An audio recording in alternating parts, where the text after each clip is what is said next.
Tatlong tail ng pilak. Sige na, isama mo na siya. Medyo payat, pero basta't nakakapanganak, pwede na yan. Kakalabing 5 taon pa lang yan. Pakainin mo ng 2 taon, ayos na yan. Siguradong makakapanganak ng lalaki yan. Unang araw ko mula nang mapadpad ako sa mundong ito, ay ibinenta na agad ako ng biyenan ko sa halagang 3 tail ng pilak. Muli akong nabuhay. 重生了。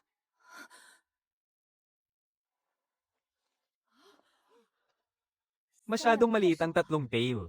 Eh anong pinagsasasabi mo? Anong ginagawa mo? 你叫 Anong 什么 pangalan mo? Joe Dashan. 周大山。 Bakit mo ako binibili? Anong balak mo sa akin? Magsasaka, magluluto, at mangganganak ng lalaki. Tagtuyot nung nakaraang taon, binabaha naman ngayon. Ilang kaban ba ng butil ang aanihin mo sa kapirasong lupa mo? 2 sako. Pagkatapos magbayad ng buwis, 1 sako na lang ang matitira. Ilang buwan mo ba yon makakain? Kung bibilhin mo ako, madadagdagan lang ang palamunin mo.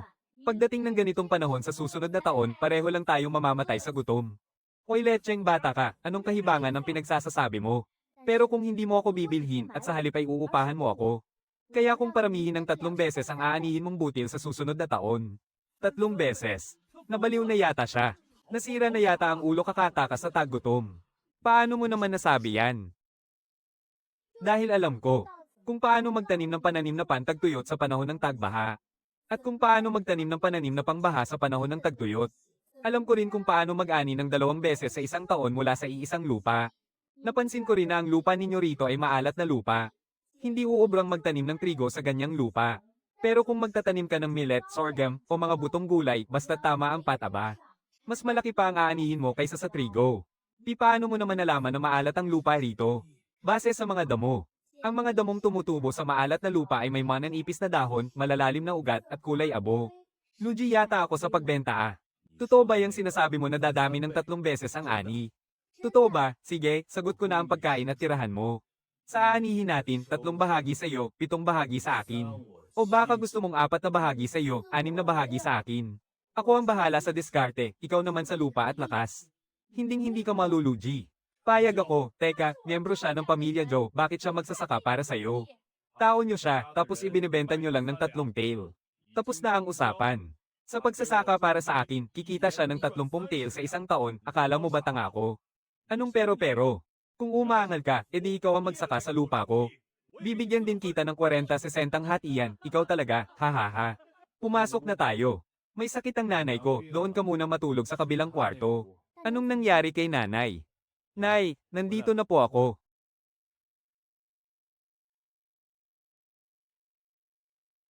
Ilang araw na po siyang nilalagnat. 3 araw na. Wala kaming pambayad sa manggagamot. May luya ba kayo? Ha? Luyang sariwa. Pati sibuyas at bawang. May luya ba kayo o wala? Mayroon, pero kaunti lang. Sige, kunin mo na. Magpakulo ka rin ng 1 palayok ng tubig. Ipainom mo itong salabat, gagaling din siya makalipas ang ilang araw. Sino ka ba? Ako po ang bagong tauhan na kinuha ni Kuya Dashan. Magpahinga po muna kayo ng mabuti. Makakabangon din po kayo makalipas ang 2 araw. Maraming salamat. Walang anuman. 什么时候 Kailan mo ba ako sasamahan sa bukid ngayon na? Tigang nga ang lupa rito. Pero hindi naman masyadong malala. May ilog ba malapit dito? Mayroon, nasa 3 liang layo. Pata ba, nag-iipon ba kayo? Nag-iipon din, pero hindi marami. Joe Dashan. Mula ngayon, susundin mo lahat ng sasabihin ko. Pagdating ng ganitong panahon sa susunod na taon, sigurado akong makakapag-asawa ka na. Ha ha ha. Dashan, ginto ba ang tatubo dyan sa bukid mo? Oo nga naman. Ngayon lang ako nakakita ng ganyang mag-asikaso ng lupa. Daig pa ang nagsisilbi sa mga ninuno, anong pinagsasasabi nyo riyan? Ito ba yung babaeng dayo na tumakas sa taggutom? Hindi naman pala pangit. Medyo may sira nga lang yata sa ulo. Hahaha, Dashan, mag-ingat ka at baka niloloko ka lang yan. Anong alam ng isang paslit na babae sa pagsasaka? Mga tiyo at tiya, buong buhay na kayong nagsasaka. Gaano karaming ani ba ang nakukuha nyo sa isang monang lupa? Kapag maganda ang panahon, 2 kaban. Paano nung nakaraang taon at noong 1 taon pa? Buong buhay na kayong nagsasaka. Pero taon-taon, 1 kaban at kalahati lang ang inaani nyo. Ako, sa loob lang ng 1 buwan, makakaani ako ng 3 kaban. Abay kung makakaani ka nga ng 3 kaban. Kung luluhod ako at tatawagin kang Seniora, ano bang pangalan mo? Ako si Joe Laulio, ano ngayon? Joe Laulio, tatandaan ko yung pangalan mo. Paglipas ng 3 buwan, babalik ka rito para lumuhod. Binibini, tatalab ba talaga ang patabang ito? Siguradong tatalab yan. Ano bang itinatanim nyo rito noon, trigo? Taon-taon kaming nagtatanim ng trigo. Mahigit 10 taon na siguro. Kapag iisang klase lang ang itinatanim nyo taon-taon, nawawala ng sustansya ang lupa. Kaya ngayong taon, hindi na tayo magtatanim ng trigo. Dito sa bahaging ito, kamote ang itatanim natin. At doon naman ay munggo. Matibay sa tagtuyot at maalat na lupa ang kamote. Ang munggo naman, ibinabalik ang ganda at sustansya ng lupa. Kamote, paanong naging mas mahal ang kamote kaysa sa trigo? Totoong mas mababa ang presyo ng kamote. Pero gaano karami bang trigo ang naninyo? Isang sako, o isa't kalahati. Sa kamote, makakaani kayo ng 3 sako. Ipagpalit mo man ang 3 sako ng kamote sa 2 sako ng trigo, may sobra pa kayo. Tsaka yung mga baging ng kamote, pwede pang aipakin sa mga alagang hayop. Kung gusto nyo ng pangmatagalang kita, kailangan yung tignan ng kabuuan.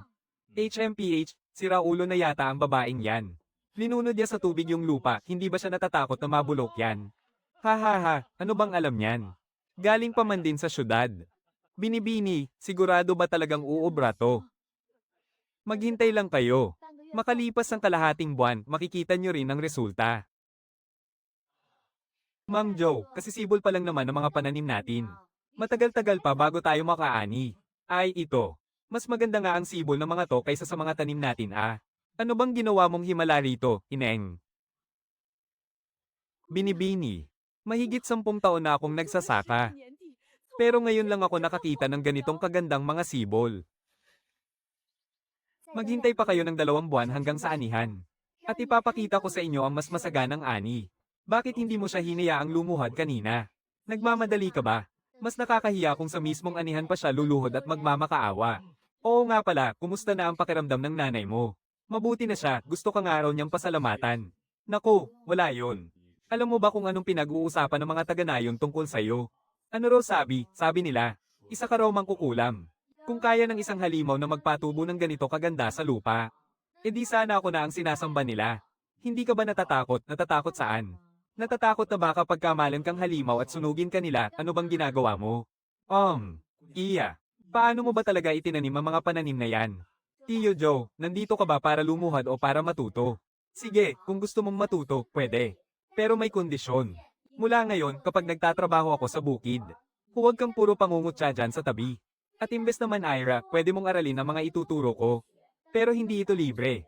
Kapag masyado na akong abala, kailangan mong tumulong sa trabaho. Walang sweldo, pero sagot ko ang 1 beses na pakain.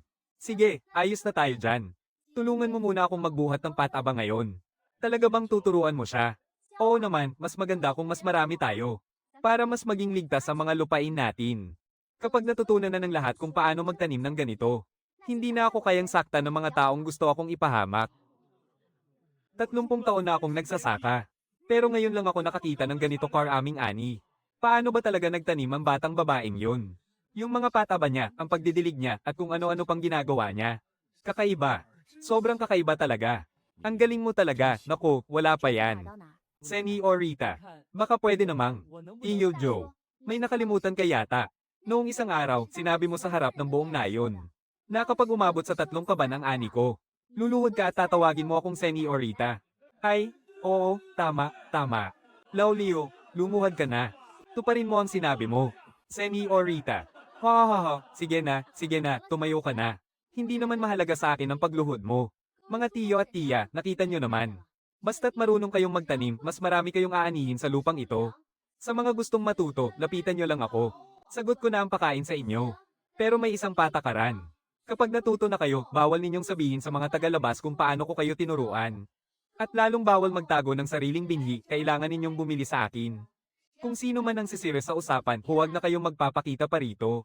Shuzi, pagkatapos ng anihan, hindi pwedeng nakatiwangwang lang ang lupa. Magtatanim ng gulay sa gitna ng taglamig, nababaliw ka na ba? Hindi ako baliw. Sayang naman ang lupa kung iiwanang nakatiwangwang ngayon. Tamang-tama ito para magtanim ng mga gulay pang taglamig. Sa sobrang lamig ng panahon, mabubuhay pa ba ang mga gulay na yan? Mabubuhay yan, kailangan lang nating magtayo ng silungan. Gagawa tayo ng balangkas at tatakpan natin ang mga banig na tambo. Sa umaga, papaerawan natin ang mga ito. Pagdating ng gabi, tatakpan natin para manatiling mainit. Tapos, pipili tayo ng mga gulay na kayang tiisin ang lamig. Ngayon lang ako makakakita ng ganyan. Pwes, makikita mo na ngayon.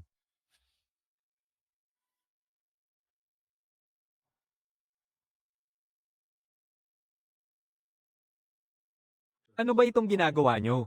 Magtatanim ng gulay sa loob ng kubol na damo. Sa gitna ng taglamig. Nananaginip ka ba, Binibini? Teka, taglamig pa ba talaga ngayon? Oo, taglamig pa rin.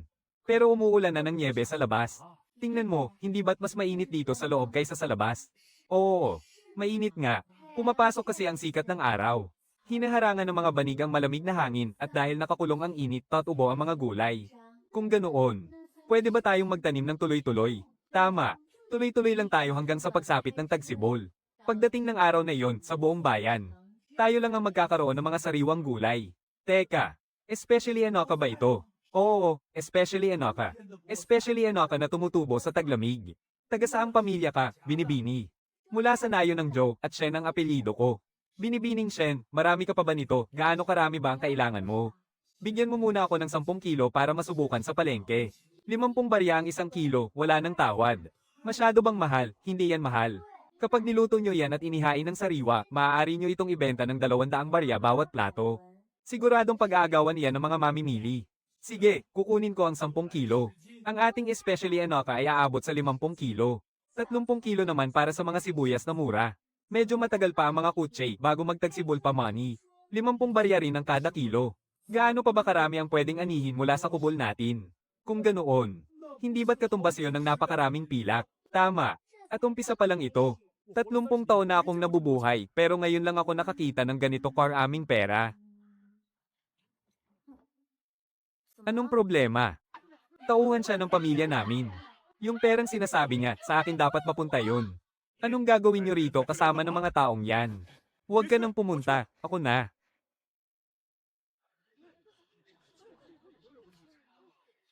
Ang lupang ito ay sa pamilya naming mga Joe. Manugang ko siya. Kaya lahat ng kinikita niya, sa akin dapat mapunta. Huwag niyo nang tapakan, huwag niyo nang tapakan, tamang-tama ang dating mo. Ngayon, linawin mo yan sa harap ng lahat. Anong nilinawin? Sabihin mong ikaw ay tao ng pamilya Joe at ang lupang tinataniman mo. Pati ang perang kinikita mo, ay sa akin dapat mapunta. Matandang Joe, tatanungin kita. Ano mo ba ako? Manugang, ano pa bang ibig sabihin ng manugang? Ay ibig sabihin, asawa ka ng anak ko. O, inasaan ang anak mo? Namatay sa gutom ang anak mo nung nakaraang taglamig. Namatay siya habang tumatakas tayo sa tagutom. Tsaka, binento mo na ako.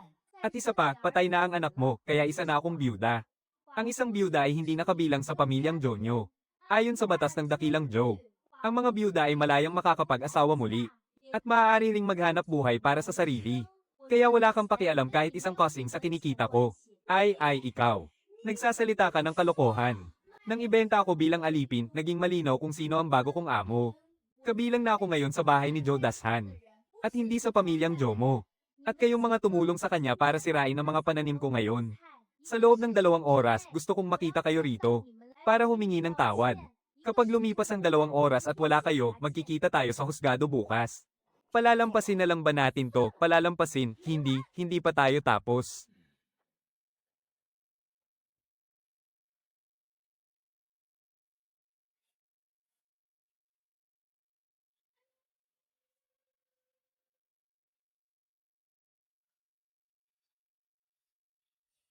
Ay 100 tail, tama. Papayag kaya ang maestrado sa ganyang kalaking halaga? Kung papayag siya o hindi, problema na niya yun. Pero kung hindi ko to isusulat ng ganito, problema ko na yun. Binibining Shen, nagkamali po kami. Ay lapag nyo na yan. Makakaalis na kayo. Sa susunod na tulungan nyo pa siya, hindi lang iilang manok ang magiging kapalit nito. Binibini, itabi na natin itong mga manok at itlog. Para may makain at pampalakas ng katawan ng mga tao natin. Marami pa tayong gagawin sa mga susunod na araw. Ang lupa ko, ang lupa ko. Lupa mo, anong karapatan mong sabihing lupa mo yan? Sinasaktan mo ako, sige, saktan mo ako, sinasaktan mo ako. Napakawalang hiya mong manugang. Sige, saktan mo ako kung tingin mo'y wala akong katwiran. Sa ganitong pagkakataon, sinasaktan mo pa rin ako. Aba, medyo maganda rin pala ang sulat kamay mo.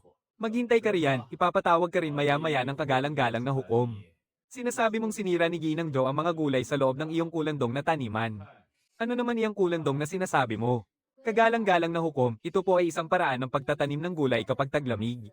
Gumagamit po kami ng mga banig na dayami para gumawa ng kulandong. Pinapaarawan po ito kapag umaga at tinatakpan naman kapag gabi. Kaya nakakapagpalaki po kami ng sariwang gulay kahit taglamig. Nakakapagtanim pa ng gulay sa taglamig. Tagapamahala Chen, nagbenta ba sa iyo ng gulay itong si Ginang Shen? Opo, kagalang-galang na hukom. Nagbenta po siya ng gulay. Kailan naman?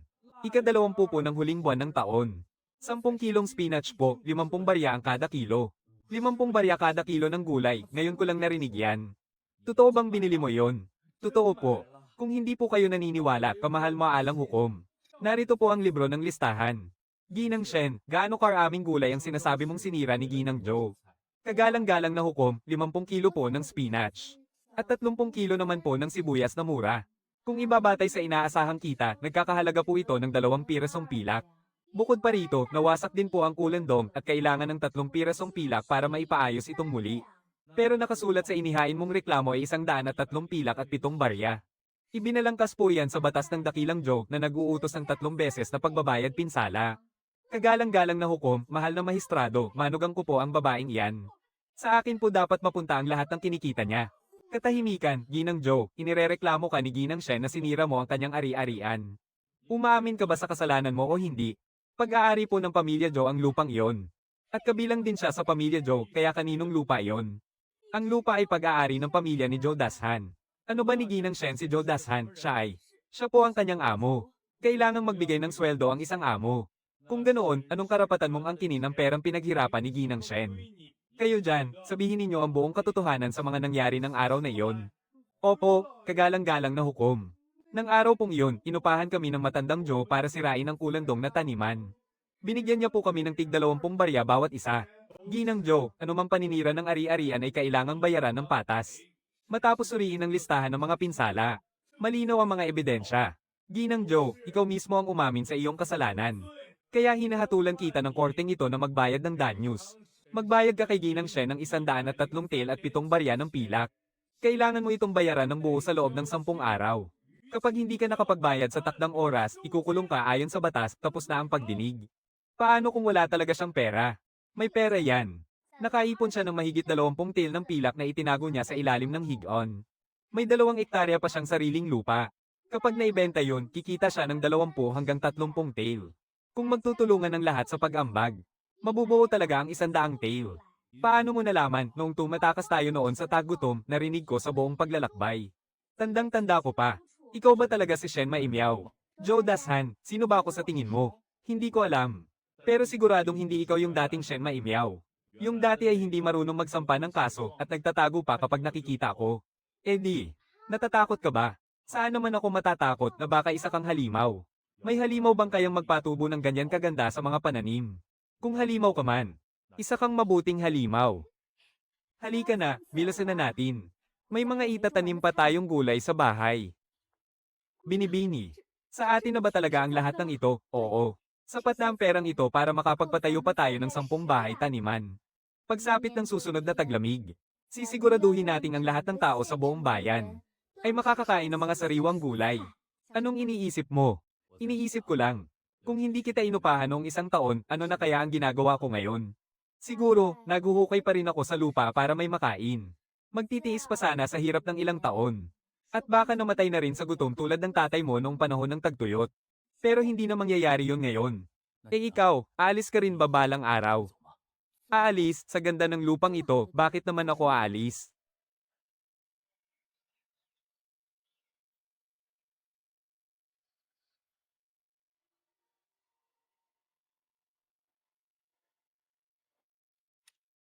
Ang kita ko sa isang buwan dito, katumbas ng 10 taon kong pagtatanim noon. Wala pa yan sa kalingkingan. Kapag nakapagtanim na rin ng mga karatig na yun, tayo ang hahawak ng lahat mula sa pag-aani, paghahatid, hanggang sa pagbebenta. Kayang-kaya nating kumita ng libo-libong tail sa 1 taon nang walang kahirap-hirap. Totoo bang aabot ito ng mahigit 1,000 pilak? Totoo iyan. Kapag nangyari yon, tatawagin ka na nilang Senior Joe. Ayokong maging senior. Ano bang gusto mong maging? Binibining Shen. Ako nga pala si Liu De, ang tagapamahala ng Kalakalang DepEng mula sa lungsod. Matagal ko nang naririnig ang iyong pangalan. Sinasadya ko talaga ang pagbisita rito. Binibining Shen, ang iyong espesyal na paraan ng pagtatanim ay labis kong hinahangaan. Ang aming Kalakalang DepEng ay nais sanang bilhin ang buong sekreto ng iyong pagtatanim. Sabihin mo lang kung magkano, Binibini. Kahit gaano karaming pilak, babayaran namin. Tagapamahalang Liu, ang mga ganitong kaalaman kapag naibenta na ay wala na. Kung bibilhin ninyo ng buo, ano na lang ang kakainin ko habang buhay? Kung gayon, may dalawa kayong pagpipilian. Ang una, kayo ang maglalabas ng pera at sa akin naman ang kaalaman. Magsosyo tayo sa pagtatayo ng malaking taniman. Pantay tayo sa hatian. At para naman sa pangalawang pagpipilian. Pangalawa, bibili kayo ng mga binhi mula sa akin. Itatanim ninyo yon gamit ang paraan ko. At bibilhin ko ang mga inaning gulay sa napagkasunduang presyo. Pero alam ko, ang gusto ninyo talaga ay kunin ang kaalaman ko. Para kayo na ang magtanim at magbenta nito. At saka ninyo ako sisipain palayo. Kaya hindi ninyo pipiliin ang unang paraan. At lalong hindi ninyo pipiliin ang pangalawa. Babalik ka at sasabihin mo sa iyong amo na ang babaeng ito ay masyadong matigas ang ulo. Na kung ayaw sa santong dasalan, kukunin ninyo sa santong papasan. Pagkatapos, ibababa ninyo ang presyo at bibili kayo ng maraming gulay sa lungsod. Para patayin ang presyo ko. At saka kayo magpapakalat ng chismis na may problema ang mga gulay ko. Na nakakasira ito ng tiyan kapag kinain. At sa huli, gagamitin ninyo ang inyong koneksyon sa mga opisyal ng bayan. Para tuluyan akong gawa ng patibong. Napakatalino mo talaga, Binibining Shen. Sabi ng amo namin. Ibebenta mo sa amin ang sekreto mo sa pagtatanim. O huwag ka nang umasang makakapagbenta pa ng gulay sa buong lungsod. E di hindi na lang ako magbebenta rito sa bayan. Sa labas ng bayan ko ibebenta ang mga ito. Napakalawak ng dinastiyang Zhou. Sa tingin nyo ba, aabot pa riyan ang gal-amin ng Defeng Hong nyo? Bibigyan kita ng 3 araw para mag-isip. Babalik ako pagkatapos ng 3 araw. Papatayin ko siya sa bagbog. Bakit mo naman siya bubugbugin? Kahit bugbugin mo siya, may sandaang katulad pa niya ang susunod. Kaya mo bang bugbugin lahat yon? Eh anong gagawin natin? Di ba binigyan niya tayo ng 3 araw? Sapat na ang 3 araw. Binibining Shen, anong hangin ang nagdala sa iyo rito? Mahistradong Zing, may hihilingin sana akong pabor sa inyo. Sabihin mo, Binibining Shen. Ganito po kasi yon. Sa pilitang namimili at nagbebenta ang mga tauhan ng Defeng Hong sa bayan natin. Nananakit pa sila ng mga inosente. Ang Defeng Hong. Ang nasa likod nila ay ang bayaw ng gobernador. Alam ko po. Alam mo na pala, tapos lalabanan mo pa rin sila ng sabayan. Hindi ko po sila lalabanan ng sabayan. Mahistradong Zing, hawak ng Defeng Hong ang buong bilihan ng gulay sa bayan. Magkano po ba ang binabayaran nilang buwis sa gobyerno taon-taon? Nasa ilang daang pirasong pilak siguro. Ilang daang pirasong pilak lang. Pero paano po kung palaganapan natin ang sarili nating makabagong paraan ng pagtatanim? At hayaang magtanim ng gulay ang lahat ng magsasaka sa buong bayan. Kwentahin niyo po, sa bagay na ito pa lang, magkano na ang kikitain ng munisipyo sa loob ng 1 taon? Binibining Shen. Gusto mo bang agawan ng negosyo ng munisipyo ang Defeng Hong? Masyado po kayong nag-iisip, Ginoo. Sa mga ilog nagpapadala ng produkto ang Defeng Hong. Ang tinutukoy ko po ay pagbiyahe sa kalsada. Paano naman po iyon naging pang-aagaw ng negosyo? Kwentahin niyo po ulit kapag kailangan ng ilabas ang mga gulay. Dadaan yan sa mga pangunahing kalsada. Kailangang maglagay ng mga inspeksyonan. Kailangang timbangin. Kailangang suriin. Hindi po ba't munisipyo rin ang mamamahala sa lahat ng yan? Hindi po tayo nang aagaw. Ang munisipyo lang ay naghahanap ng pagkakakitaan para sa mga mamamayan ng bayan na ito. Mahistradong Zing. 6 na taon na po kayong nagsisilbi bilang mahistrado sa bayan natin, di ba? Sa loob ng 6 na taon, naging karaniwan lang ang pamumuno nyo, kaya hindi kayo ma-promote o mailipat man lang. Pero paano po kung sakaling tumaas ng 4 na beses ang makokolektang buwis ng bayan natin ngayong taon? Sa tingin nyo po ba, ano ang magiging reaksyon ng palasyo? Binibining Shen, tapos na ang 3 araw. Nakapag-desisyon ka na ba? Nakapag-desisyon na, hahaha, kung ganoon, pirmahan na natin ang kontrata. Wala akong sinabing pipirma ako ng kontrata Hindi ko ibebenta ang pamamaraan ko at lalong hindi ako makikipagtulungan sa inyo. Pero may sasabihin ako sa inyo. Kakalabas lang ng anunsyo ng pamahalaang bayan. Hinihikayat nila ang lahat ng magsasaka na matutong magtanim ng gulay sa silungan. Ang pamahalaan ang magbabayad para sa mga binhi. At sila rin ang magpapadala ng magtuturo. Bibilhin din ng pamahalaan ng mga inang gulay sa magandang presyo. Ginoong Liu, kayong nasa grupong Defeng, kaya ninyong ibagsak ang presyo at magpakalat ng chismis. Kaya ninyong manipulahin ang mga nagtitinda, pero kaya nyo bang kalabanin ang pamahalaang bayan? Ang nasa likod ng pamahalaan ay ang palasyo. Ang kailangan ng palasyo ay buwis. At ang tiwala ng taong bayan. Hinaharangan ninyo ang pagpasok ng pera sa pamahalaan. Sa tingin mo ba, tutulungan ng gobernador ang bayaw niya? O ang sarili niya? Isang hamak na bata ka lang, paano mo nagawa ito? Naglakas loob ako dahil may kakayahan ako. Kaya kung magpatubo ng pagkain mula sa lupa. Kaya kung pakainin ng lahat ng tao sa buong bayan. Kaya ba yan ang grupong Defeng ninyo? Ginoong Liu, bumalik ka sa boss mo at sabihin mong huwag akong kakalabanin. Hindi ko aagawin ang negosyo ninyo. Kaya huwag nyo ring haharanggan ang daan ko. Walang pakialamanan. Hindi na ba siya babalik? Babalik siya. Pero hindi sa lalong madaling panahon. Eh sino? Sino yung nasa likod niya? Ang gobernador. Natatakot ka ba? Oo. Pero mas natatakot akong mamatay sa gutom. Kumain ka muna. Joe Dashan. Sa tingin mo kung ituturo ko ang pagtatanim na ito sa buong nayon? At lahat ay magtatanim na ng gulay sa silungan. Babagsak kaya ang presyo ng gulay? Oo. Eh bakit gusto mo pa ring ituro? Eh di bumagsak kung babagsak. Mas mabuti na yon kaysa walang makain. Huwag kang mag-alala, babagsak nga ang presyo. Pero hindi lang iisa ang paraan para kumita ng pera.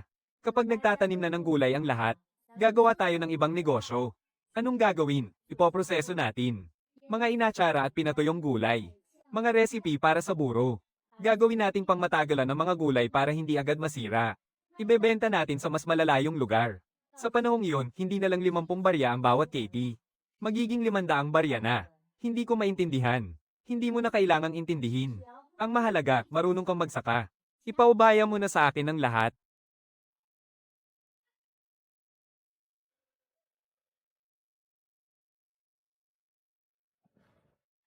Ipinapatawag ka ng mahistrado, sumama ka na ngayon din. Magsilayo kayong lahat. Wala siyang pupuntahan. Lalabanan mo ba ang utos ng mahistrado? Ayos lang. Kung kailangan sumama, sasama ako. Pero ikaw sabi ko, ayos lang. Maiwan ka rito at bantayan mo ang bukid. Bantayan mong maigi ang mga taniman. Huwag mong hayaang may manaira habang nagkakagulo. Babalik ako bago dumilim. Kapag hindi ka nakabalik bago dumilim, susundan kita sa tanggapan ng mahistrado, maliwanag. Ikaw ba si Ginang Shen? Nabalitaan kong nakakapagpatubo ka ng mga gulay kahit taglamig. Paano mo ginagawa yon? Gumagawa po ako ng silungan at tinatakpan ito ng banig na dayami. At pumipili ng mga binhing kayang mabuhay sa lamig. Nabalitaan ko ring nagsulat ka ng isang gabay tungkol sa pagtatanim. Opo, ginawa ko po iyon para sa mga magsasaka ng bayang ito.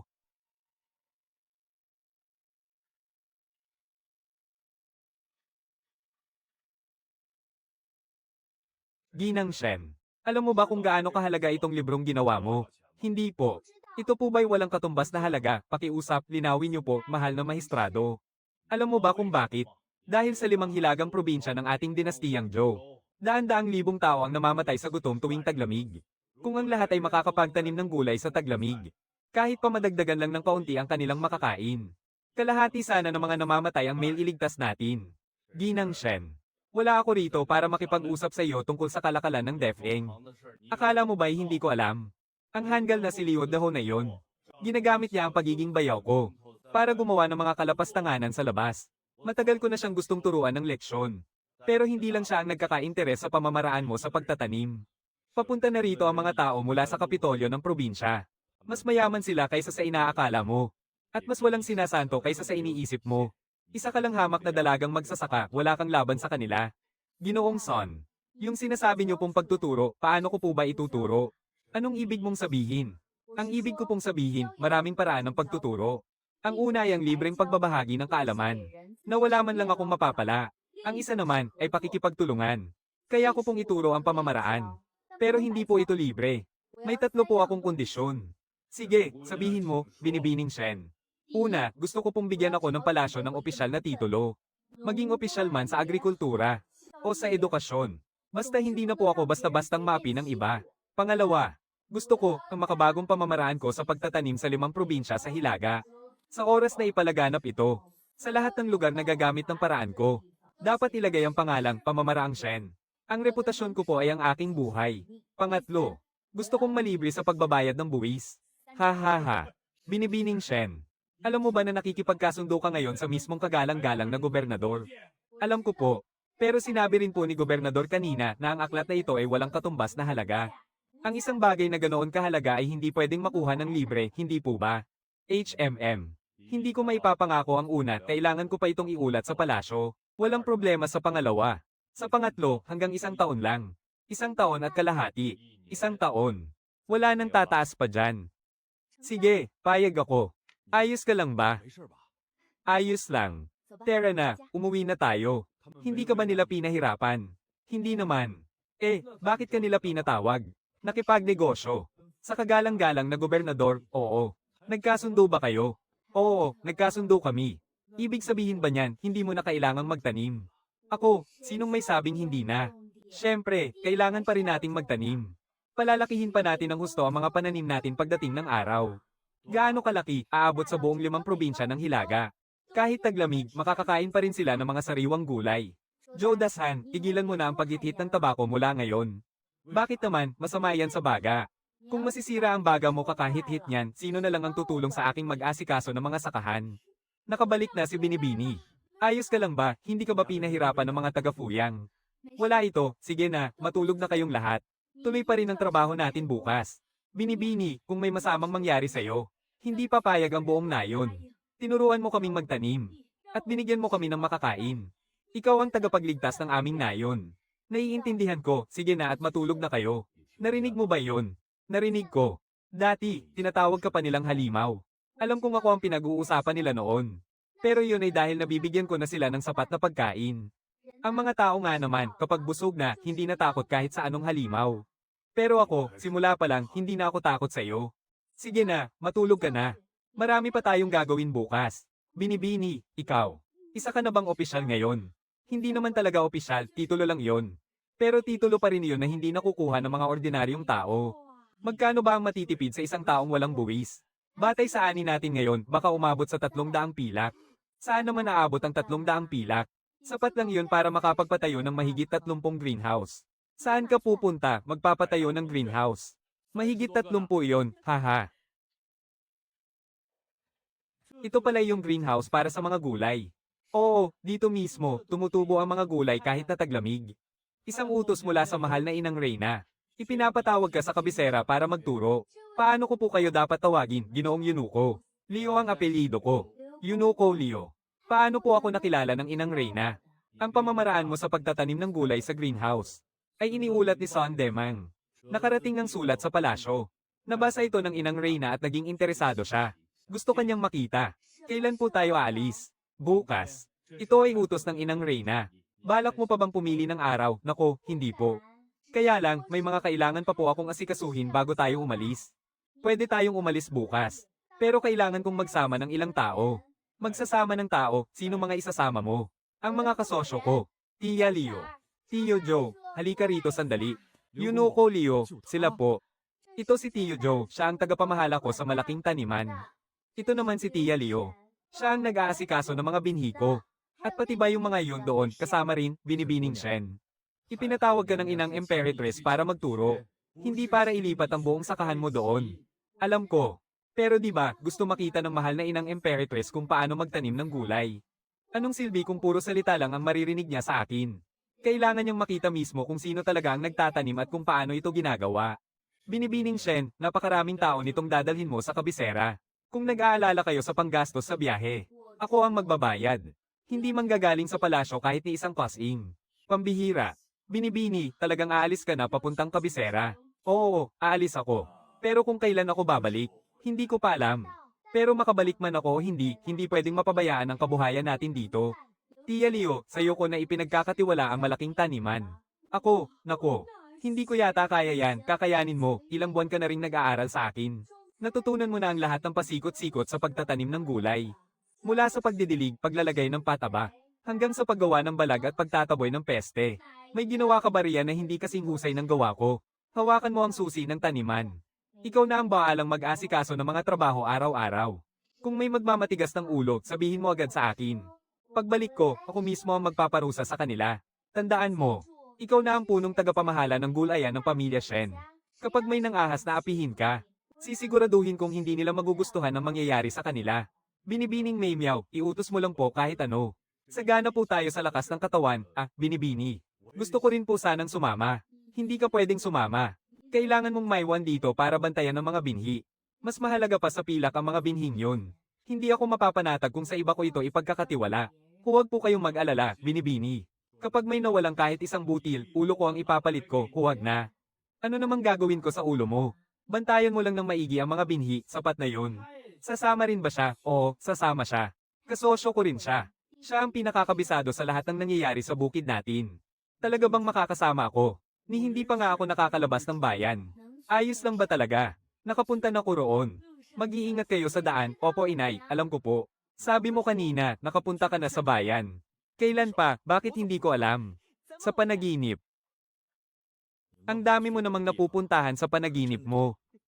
Hinaan niyo ang boses niyo, nakakahiya sa mga opisyal, umayos nga kayo. Ha ha ha, binibining Shen. Naghihintay na ang mahal na inang Reyna sa palasyo ng sining. Ikaw lang mag-isa ang papasok. May ang iba. Isasama ko siya. Binibining Shen, nasa palasyo tayo, alam ko. Pero kapag nagtanong ang mahal na inang Reyna tungkol sa mga ginawa nating taniman, maraming maliliit na detalye na hindi ko maipapaliwanag ng maayos. Pero para sa kanya, isang buong buhay na siyang nagtatanim, mas may alam siya kaysa sa akin. Sige na nga, pero sa labas lang siya maghihintay. Bawal magpagala-gala, bawal tumingin kung saan-saan, at bawal magsalita ng walang paabi. Hindi po ako magsasalita. Pangako. Sabi mo kanina mas may alam ako sa pagtatanim kaysa sayo. Bakit? Palusot ko lang yun. 30 taon na akong nagtatanim, pero dinaig mo pa po sa loob lang ng 3 buwan. Nagpapakumbaba ka lang. Hindi ako nagpapakumbaba. Ikaw talaga ang mas nakakaintindi. Hamak na magsasaka lang ako. Joe Dashan. Alam mo ba kung bakit pinilit kong isama ka rito? Dahil kung wala ka, sa unang araw pa lang, namatay na ako sa gutom. Pinayagan mo kong magtanim sa lupa mo. Kung wala ka, wala rin ako. Kaya wag mong sabihing hamak na magsasaka ka lang. Ikaw ang kasosyo ko. Kung wala ka, walang taniman ng pamilya Shen. Binibining Shen, ipinapatawag ka na ng mahal na inang Reyna. Mahal na inang Reyna, ako po ang abang mamamayang si Shen. Tumayo ka at magsalita. Bigyan siya ng upuan. Maraming salamat po, mahal na inang Reyna. Nabalitaan kong nakapagpatubo ka ng mga gulay kahit gitna ng taglamig. Paano mo ginawa yon? Sabihin mo sa akin. Mahal na inang Reyna, nakakabagot naman po kung puro salita lang. Gusto niyo po bang makita ng sarili ninyong mga mata? Kung paano tumutubo ang mga binhi sa gitna ng taglamig? Opo, magtatanim tayo ng gulay dito mismo sa palasyo ngayong taglamig. Basta't bigyan lamang po ako ng mahal na inang Reyna ng kapirasong lupa. Gagawin ko po ang lahat para makakain kayo ng mga gulay na tayo mismong nagtanim. Alam mo ba, bawat punot halaman dito sa palasyo may nakatokang mag-alaga. Opo, alam ko. Kaya hindi po ako hihingi ng marami. Isang bakanteng lote lang po, sapat na. Hindi ko na po kailangan ng malalaking kagamitan at mga binhi.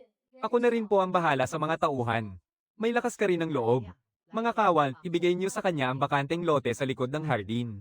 Maraming salamat po sa inyong biyaya, mahal na inang Reyna. Huwag ka munang magpasalamat.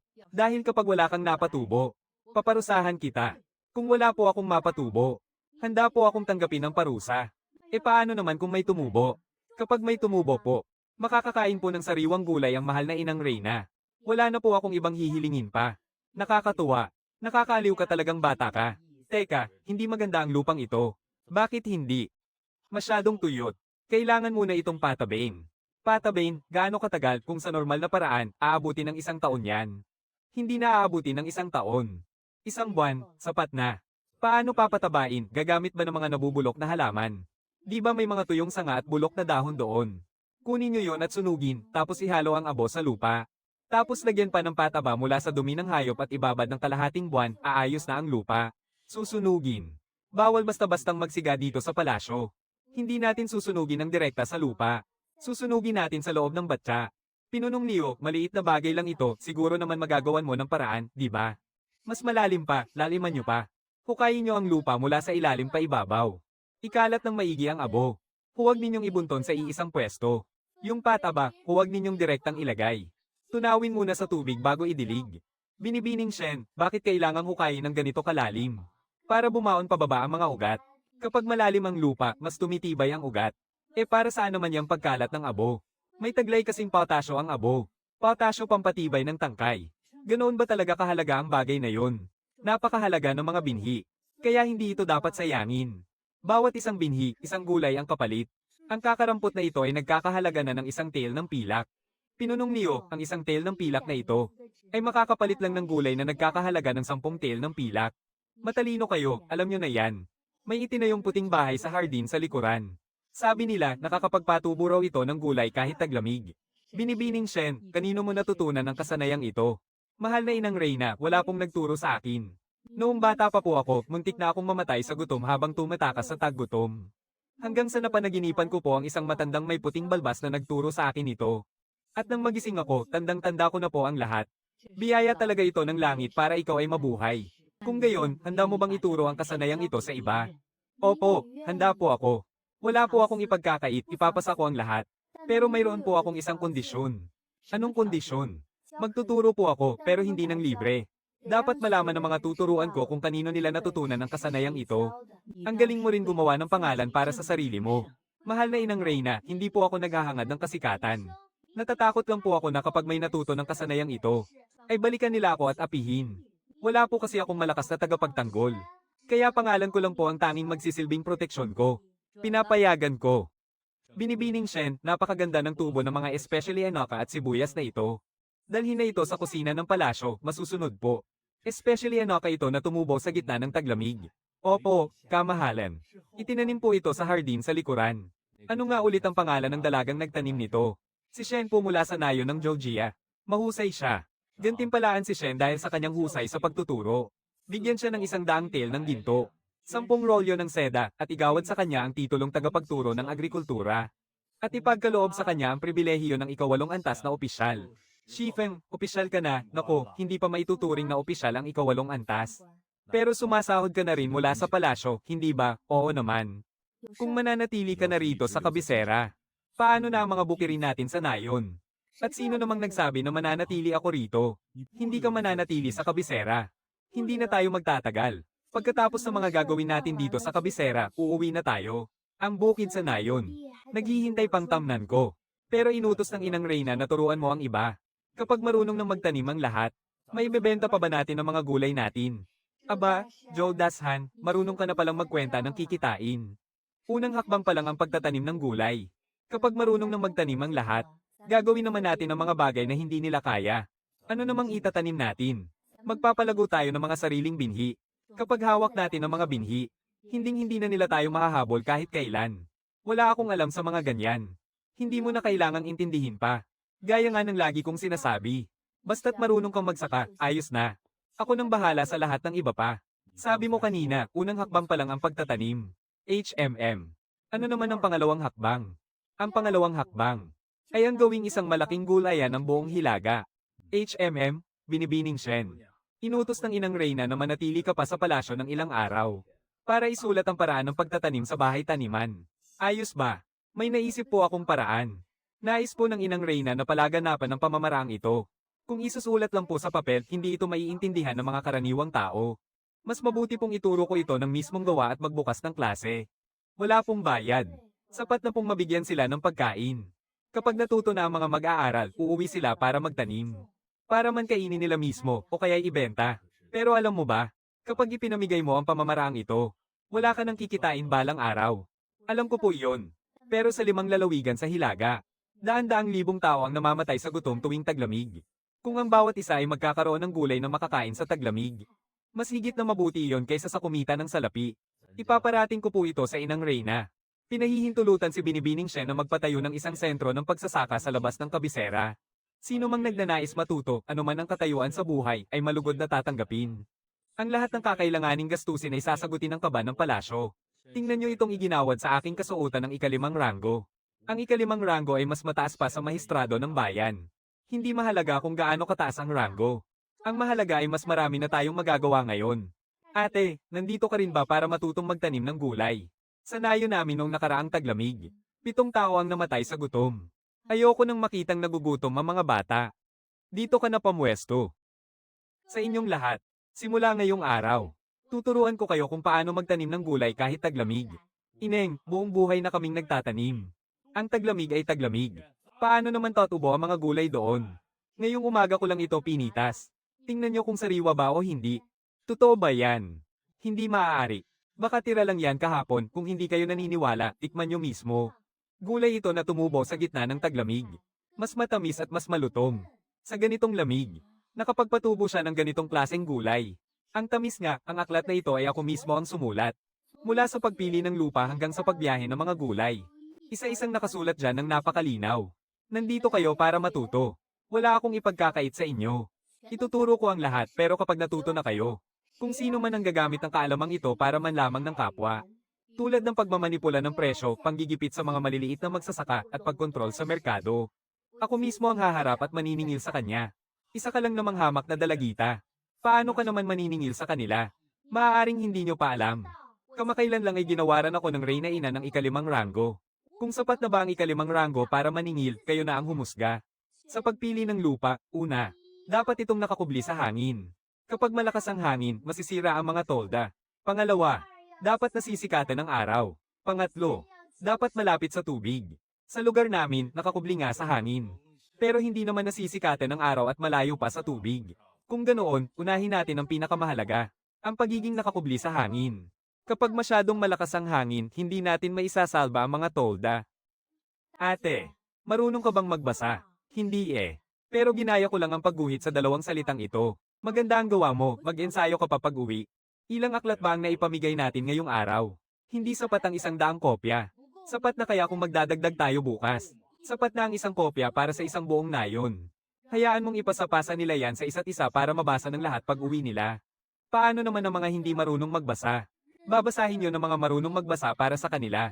Hindi lahat ng pumunta rito ngayon ay gustong matuto kung paano magtanim ng gulay.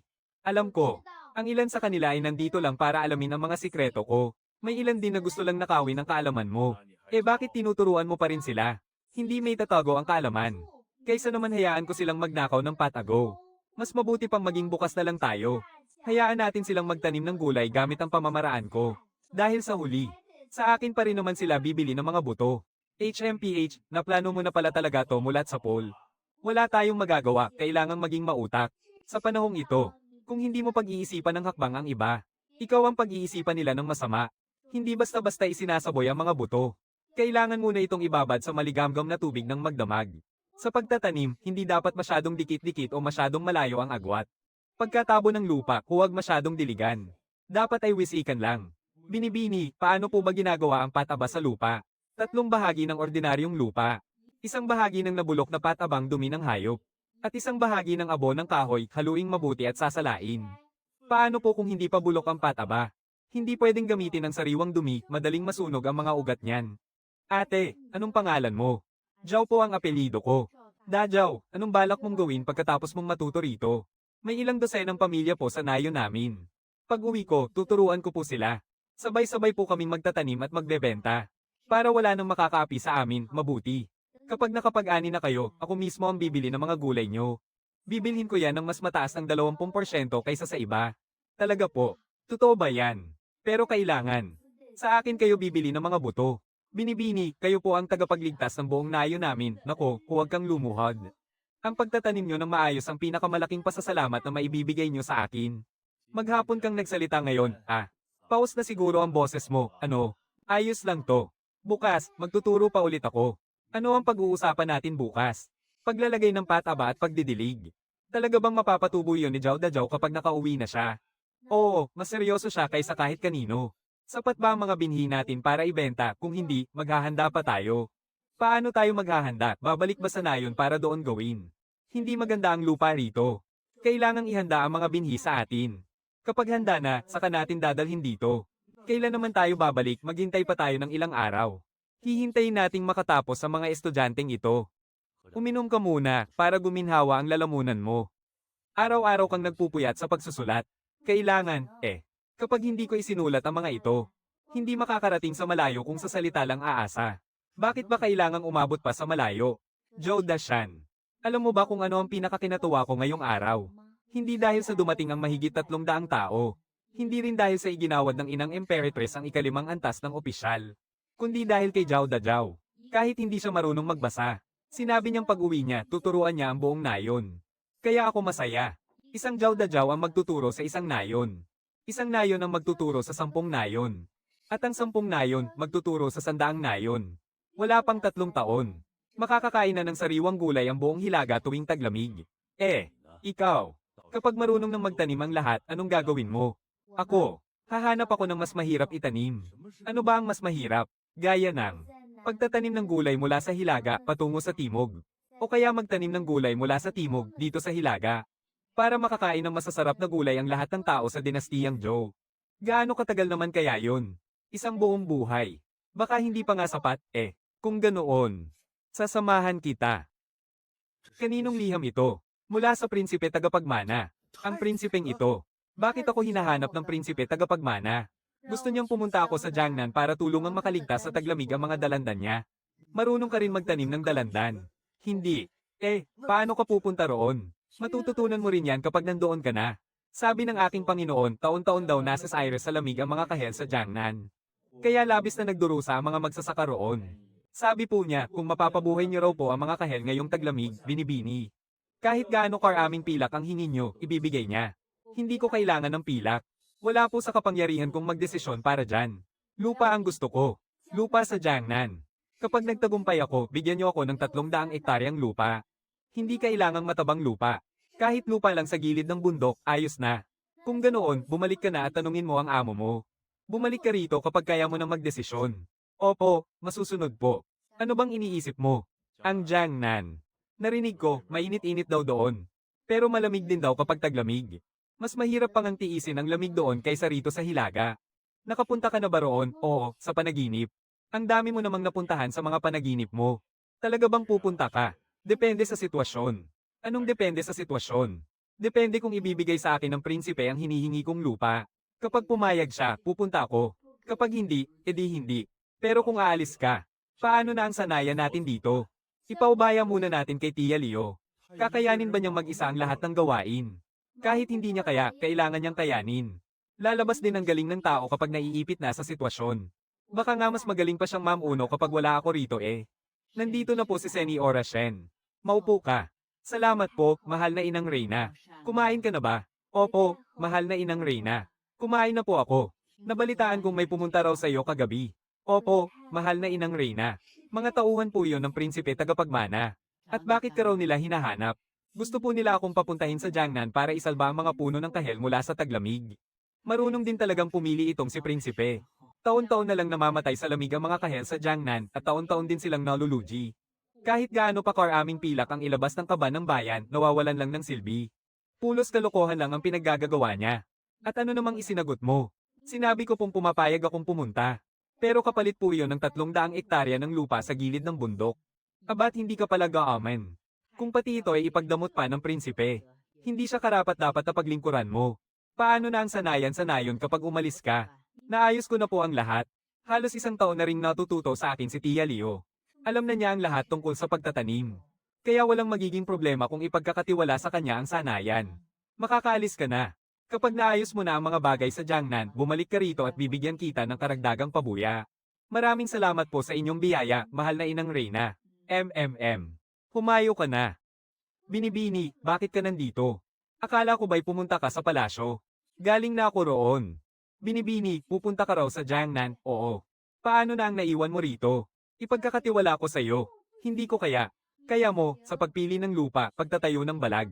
Pagpapatubo ng binhi, paglalagay ng pataba, pagdidilig, at pagpuksa sa peste. Alin ba riyan ang hindi mo pa nagagawa? At alin ba riyan ang mas magaling ako kaysa sa iyo? Pero paano kung may mangyaring aberya? Tingnan mo, pumunta rito ang mga taong iyan dahil sa iyo. Naiintindihan mo sila, kaya mas maganda kung ikaw ang magpapaliwanag kaysa sa akin. Binibini, kailan ang balik mo? Pinakamaaga na ang 3 buwan. Pinakamatagal na ang kalahating taon. Sige. Binibini, huwag na kayong mag-alala. Ako na ang bahala rito. Sasama rin ako, hindi ka pwedeng sumama. Bakit naman, kailangan mong magpaiwan para tulungan si Tia Leo? Pupunta ka sa Jiangnan mag-isa? Oo. Hindi maaari. Napakalayo roon. Paano kung may mangyaring masama sa'yo? Walang mangyayaring masama. Kasama ko ang mga tauhan ng mahal na prinsipe. Sino namang maglalakas loob na galawin ako? Joe Dashan, naniniwala ka ba? Naniniwala ako, kaya hayaan mo na akong umalis. Kapag naayos na ang lahat sa Jiangnan, babalik din ako agad. Babalik ako ng may dalang 300 ektaryang lupain. Ay pangako mo sa akin. Babalik ka ng ligtas. Pangako. 300 ektaryang taniman ng kahel mula sa Jiangnan. Nandito na po tayo sa bagong labanan, Binibining Shen. May kailangan po muna akong ipaalam sa inyo. Hindi lang po ito basta tungkol sa mga dalanghita dyan sa Jiangnan. Tungkol saan pa? May matinding kalaban po ang mahal na prinsipe sa Jiangnan, ang ikalawang prinsipe. Nasa Jiangnan po mismong teritoryo niya. At ang taniman po ng dalanghita ng mahal na prinsipe ay sakop ng teritoryo ng ikalawang prinsipe. Gusto mong sabihin, kapag pumunta ako doon para isalba ang mga dalanghita, ay siguradong hindi ako patatahimikin ng ikalawang prinsipe. Kaya kailangan nyo pong mag-ingat at maghanda, Binibini. Naiintindihan ko. Tayo na. Binibini, salamat sa Diyos at dumating kayo. Namatay na naman po sa lamig ang mga pananim ngayong taon. 3 taon na po tayong walang ineng nakukuha. Kapag nagalit ang mahal na prinsipe, tiyak na mapupugutan ng ulo ang buong pamilya ko. Tumayo ka. Dalhin mo ako sa taniman para makita ko. Gaano kalamig nung nakaraang taglamig? Nagyelo ba ang ilog? Opo, namuupo ng 3 pulgada ang kapal. Ilang araw itong nagyelo. Puto-putol po, hindi umabot ng kalahating buwan. Hindi sa lamig namatay ang mga ito. Ano po? Hindi nabulok ang ugat at hindi rin nanigas ang lupa. Namatay sa kawalan ng hangin dahil masyadong siksik ang lupa. Hindi makaagos ang tubig. Kaya nawala ng hangin ang mga ugat. Dagdag pa rito ang malakas na ulan noong tag-araw. Naipon ng tubig kaya nababad at nabulok ang mga ugat. Kaya maagang nagkasakit ang mga puno. At pagdating ng taglamig, tuluyan na silang namatay. Kailangan munang patuyuin ang tubig at palambutan ang lupa. Pagsapit ng tagsibol, muli tayong magtatanim ng mga binhing matibay sa lamig. Ililihis natin ang tubig mula sa bundok papunta sa magkabilang gilid. At maghuhukay tayo ng daanan ng tubig sa paligid ng bawat puno. Ikaw ba si Binibining Shen? Sino po kayo? Siya po ang ikalawang prinsipe. Nagbibigay pugay po ako, ikalawang prinsipe. Tumayo ka. Nabalitaan kong nakakapagpatubo ka raw ng gulay sa hilaga kahit taglamig. At ngayon, dumayo ka pa sa Jiangnan para isalba ang mga dalanghita. Nakapagtanim ka na ba ng dalanghita? Wala pa po. Anong ginagawa mo rito? Nandito po para matuto. Matuto, opo, sa tamang paraan ng pagsasaka. Lupa, tubig, pataba, at klima. Kapag naintindihan mo ang mga yan, walang bagay na hindi kayang patubuin. Nakakaintriga. Katie wala jaw, iikot mo siya sa hardin. Tingnan ko nga kung anong milagro ang magagawa niya. Binibining Shen, ako po ang opisyal ng susyo. Shen ang aking apelido. Mainitan ang ulo ng ikalawang prinsipe. Huwag mo na lang sanang masamain. Hindi ko naman po minamasama. Natatakot lang ang ikalawang prinsipe na baka gumawa ka ng gulo. Hindi siya natatakot na gumawa ako ng gulo. Natatakot siyang baka matulungan ko ang mahal na tagapagmana na magtagumpay. May mga ligaw na puno ba rito sa paligid? Mayroon sa bundok pero napakaasim ng bunga enon. Hindi ang bunga ang kailangan ko, kundi ang mga ugat nito. Hay nako, ilang araw mo nang tinitingnan ang paligid. May napansin ka ba? Opo, mayroon. Mahal na prinsipe, ang 3,000 munang hardin na ito ay hindi sinira ng sakuna kundi ng mga tao. Ulitin mo nga ang sinabi mo. Hindi binubungkal ang lupa at hindi nilalagyan ng pataba. Hindi inaayos ang daloy ng tubig at hindi pinuputulan ang mga puno. Taon-taon silang nagtatanim pero taon-taon din itong namamatay. Ang pondong inilaan ninyo sa bulsa nino na punta. Mas alam ninyo yan kaysa sa akin, mahal na prinsipe. Alam mo ba kung sino ang kinakausap mo? Alam ko po. Hindi ba kaya ninyo ako ipinatawag, mahal na prinsipe, ay para sabihin ko ang totoo? Kung puro magagandang salita lang ang gusto ninyong marinig, tatahimik na po ako ngayon. Ang tapang mo rin, ano? Ang mga duwag po ay hindi marunong magtanim ng maayos. Yung sinasabi mong lupa, tubig, at pataba. Masasagip pa ba ang hardin? Opo. Pero kakailanganin natin ng 3 taon. Masyadong matagal ang 3 taon. Kung ganoon, humanap na lang po kayo ng iba na mas magaling sa akin. Alam mo ba kung magkanong pilak ang nalulugi sa hardang ito taon-taon? Hindi ko po alam. 50,000. May mga taong palihim na ginagamit ang dahilan ng pagtulong. Para makapagnakaw ng 100,000 tail ng pilak mula sa kaba ng bayan taon-taon. Ang atupagin mo lang ay ang pagtatanim. Huwag ka nang magtatanong o magsasalita tungkol sa iba pang bagay. Binibining Shen, tandaan mo to kapag talagang nagawa mong buhayin ang mga yan. Gagantimpalaan kita ng 500 mo ng lupain. Sabi niyo po nung nakaraan, 300 mo lang. Tumaas na ang presyo ngayon. Depende na yan sa galing mo. Sakit sa ulo ang Jiangnan. Pero kaya yang gawa ng paraan. Kapag nakipag-usap ka na kay Jiang Zishua, bantayan mong maigi ang mga binhi. Dinala ko na ang mga binhing matibay sa lamig. Heto, binibini. May gusto sana akong sabihin, pero hindi ko alam kung nararapat ba. Sabihin mo. Hindi ganoon kasimple ang nangyayari sa tanimang ito. Parehong marumi ang kamay ng mahal na Crown Prince at ng ikalawang prinsipe. Magsasaka ka lang. Pagsasaka lang ang alam ko. Wala na akong ibang pinapakialaman. Masyadong mapanganib ang laro sa Jiangnan. Sa mundong ito, lupa lang ang pinakamaaasahan ko. Kumusta na si Kuya Joe? Ayos na ayos, araw-araw siyang nasa bukid. Nangingitim na nga siya kabilad sa araw. Tinutulungan ni Jiang Zishua si Ate Leo sa pamamahala. Padami ng padami ang mga naturoan nila. Ang nayo ni Zhao Dajiao ang unang pangkat. Naitayo na rin ang mga silungan ng pananim. Napakaganda ng tubo ng mga binhi ng gulay. Sabihin mo sa kanya pag uwi mo, uuwi din ako agad kapag tapos na ako rito. Sige. Mamumulaklak lang ang mga dalandan sa Jiangnan pagsapit ng tagsibol. Sa tagsibol pa lang din magsisimulang magtanim sa hilaga. Kaya baka pag uwi ko, tagsibol na. Tagapamahala Zhao, iparating mo ang utos na ito. Alagaan nilang maigi ang mga tanim ngayong taon. para mamunga na ito sa susunod na taon. Ginang Shen, may direktang utos mula sa mahal na Crown Prince. Hindi na ikaw ang mamamahala sa tanimang ito. Bakit, ibebenta ito ng kamahalan, kanino? Sa ikalawang prinsipe na nag-alok ng 500 tael ng pilak. Naipadala na yon sa tirahan niya sa kabisera. Pwede ko bang malaman kung bakit ito ibinebenta ng Crown Prince? Hindi mo na dapat tinatanong yan. Magsasaka ako. Kalahati pa lang ng lupa ang natataniman ko. Tapos ngayon, ibebenta na ng may-ari ang lupa. Dapat lang na malaman ko kung bakit. Kinakapos ba sa salapi ang Crown Prince? Mataas ang inalok ng ikalawang prinsipe. Yunuko, pakisabi sa Crown Prince. Maaari niyang ibenta ang taniman. Pero may isang bagay siyang hinding-hindi mabibenta. Ano, ang pamamaraan ko? Ang pagpapaagos ng tubig at tamang pagbubungkal ng lupa. Ang tamang pagdurugtong at pag-abono, nandito na lahat sa isip ko. Pwede na itong ibenta sa ikalawang prinsipe. Pero hindi pwedeng ibenta ang tanimang ito. Kung wala ang mga kamay ko, mamamatay pa rin ang tanimang ito sa susunod na taon. Binabantaan mo ba ang mahal na prinsipe? Hindi po ito banta. Isa itong paalala. 3 buwang ginugol ng kamahalan para lang maimbitahan ako rito. Tapos ngayon, ibibenta niya agad ang taniman kung kailan gumaganda na ang tubo nito. Kapag namatay ulit ang mga puno ng dalanghita sa susunod na taon. At nag-imbestiga ang palasyo. Paano magpapaliwanag ang kamahalan? Tingnan po ninyo, Gonggong. Ang ugat nito ay mula sa ligaw na puno ng dalanghita. Matibay ito sa init at lamig. Idinugtong din ito sa binhing mula sa kabisera na sanay sa matinding lamig. Kaya mas matamis ang magiging bunga nito. Mamumangga ito sa loob ng 3 taon. At aani ng masagana sa ika-5 taon. Ang isang puno ay pwedeng magbunga ng 100 kilo taon-taon. Sa 3,000 ektarya. Katumbas yan ng 300,000 kilo, ganito kagandang ani. Basta-basta na lang bang ibibenta ng mahal na prinsipe? Kapag ibinenta niya ito, mapupunta ang lahat sa ikalawang prinsipe. Alam kong hindi kawalan sa mahal na prinsipe ang 3,000 ektaryang lupa.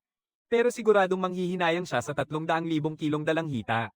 Matalino kayong tao, Gonggong. Makakarating sa kanya ang mga sinabi mo. Binibini, paano mo na kayang magsalita ng ganyan sa tauhan ng mahal na prinsipe? Maayos naman ang pagkakasabi ko, ha? Hindi ko siya minura at hindi ko rin siya sinaktan. Pero tauhan siya ng mahal na prinsipe, tagapamahala Jiao, hindi ba kumakain ng mahal na prinsipe? Hindi ba siya kumakain ng dalanghita? Alam mo ba kung bakit namamatay ang mga tanim dito taon-taon?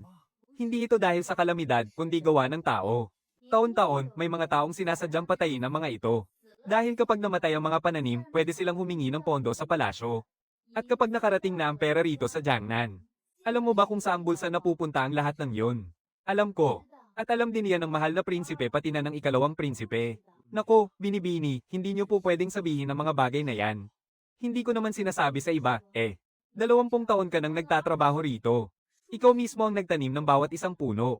Gusto mo ba talagang makita silang mamatay ulit? Hindi po. Kung ganon, tulungan mo kong buhayin ang tanimang ito para walang sino man ang makapagbenta nito. Dahil isa siyang gansang nangingitlog ng ginto. Nabalitaan ni Ginang Shen na pinagbantaan mo raw ang mga tauhan ng prinsipe tagapagmana. Hindi ko po pangangason. Sabi mo, kapag wala ka, mamamatay ang tanimang ito. Pananakot ba yan? Katotohanan lang po. Subukan po ninyong kumuha ng iba, kamahalan. Kamahalan, masyadong mapagmataas ang babaeng iyan. Alam mo ba kung bakit ko binili ang tanimang ito? Hindi ko po alam. Kulang sa salapi ang prinsipe ng korona. Nag-alok ako ng malaking halaga kaya wala siyang nagawa kundi ibenta ito. Bakit po kayo nag-alok ng ganoong kalaking halaga, kamahalan? Nang mabili ko ang tanimang ito, hawak ko na sa leeg ang prinsipe ng korona. Ang buwis ng Jiangnan ay palay. At kalahati ng mga prutas nila ay dumadaan sa mga kamay ko. Sino na ngayon ang masusunod sa palasyo? Hindi na lang siya ang magdedesisyon. Napakahusay mong tao. Wala kang mapapala kung susunod ka sa prinsipe ng korona. Sumama ka sa akin at ibibigay ko sa iyo kahit gaano kalawak na lupain ang gusto mo.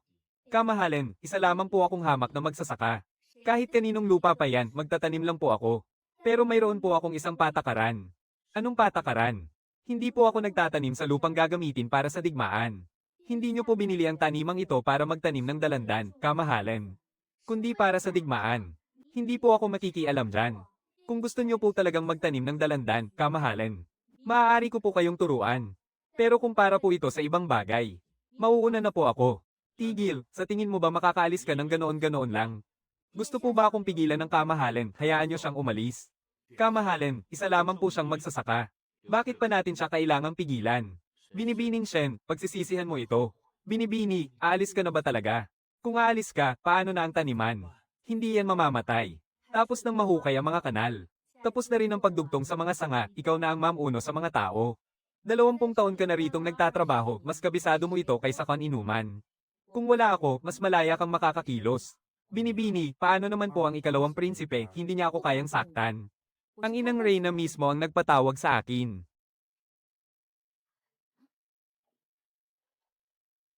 Kamahalin, may iba pa po ba kayong ipinag-uutos? Anong binhi ito? Noong nabubuhay pa ang aking ina, ang paborito niyang dalandan ay tinatawag na nyebeng pulot. Singpipis ng papel ang balat nito. Kasing tamis ng pulot. Simula nang pumanaw siya, wala nang nakapagpatubo nito. Ilang taon na ba itong naitago? 20 taon na, wala pang 10% ang pag-asang tatubo ito. Alam ko. Pero dumating ka. Binibining Shen, hindi ko nabibilhin ang hardin na iyon. Hindi na kailangan ng prinsipe tagapagmana ng pera. Ako ang nagpahiram sa kanya. Bakit? Kasi sabi mo, ayaw mong magtanim sa lupang gagamitin sa digmaan. Ayoko na rin namang lumaban. Kapag tumubo na ang buto, magpadala ka ng tao para balitaan ako. Nakabalik ka na. Oo, nakauwi na ako. Pamayat ka. Hindi ka ba sanay sa pagkain sa Jiangnan? Pag uwi natin, ipagluluto kita ng lugaw. Binibini, buti naman at nakabalik na kayo. Maganda ang mga sinabi mo. Mas magaling pa kaysa sa akin. Siya nga pala. Ngayong araw, may ipinapasabi sa iyo ang ikalawang prinsipe. Sabi niya, malalaki at matatamis daw ang mga dalandan sa Jiangnan. May gusto ba siya sa iyo, ha? Ano bang pinagsasasabi mo dyan? Eh bakit ikaw ang pinagtanim niya? Kasi gusto niyang magtanim ng dalandan. Kung magtatanim siya, bakit ikaw pa ang hinanap? Hindi niya kasi alam kung paano magtanim. Joe Dashan, nagsiselos ka ba? Hindi eh bakit ang pula ng mukha mo, naiinitan lang ako. Nabuhay. Nabuhay nga. Ito ba yung tinatawag nilang nyebeng pulot? Oo. Kasing nipis ng papel ang balat. At kasing tamis ng pulot. Ito ang paborito ng ina ng ikalawang prinsipe. Mula nang pumanaw siya, wala nang nakapagpatubo nito. Nagpakapagod ka ng 3 buwan para sa buto niya. Hindi dahil sa buto niya, kundi dahil nabuhay ng mag-isa ang butong ito. Hindi ako ang bumuhay rito. Binibini, may mga dumating mula sa palasyo. Gusto raw kayong makita ng inang Emperatress tungkol saan. Hindi ko alam, ang mga dumating. Mga maharlikang gwardya. Binibini, magtago na po kayo, bilis. Saan ako magtatago, manghuhuli ang mga maharlikang gwardya. Kahit saan ka pa magtago, wala nang silbi. Kung hindi na ako makabalik, ibigay mo ang librong ito kay Liu Shen. Hayaan mong siya ang magpatuloy sa pagpapasa nito. Huwag kang tumigil. Sasama ako sa iyo. Hindi ka pwedeng sumama. Bakit? Isa kang magsasaka, hindi ka taga-palasyo. Lalo lang magugulo ang sitwasyon kapag sumama ka. Naniniwala ka ba sa akin? Naniniwala ako. Kaya hayaan mo na akong pumunta. Sige. Binibining Shen. Patawad sa gagawin ko. Ipinapatawag ka ng mahal na inang Emperatress. Kailangan mo nang umalis ngayon din. Sumakay ka na sa karwahe. Nagbibigay-pugay po ako sa mahal na inang Emperatress.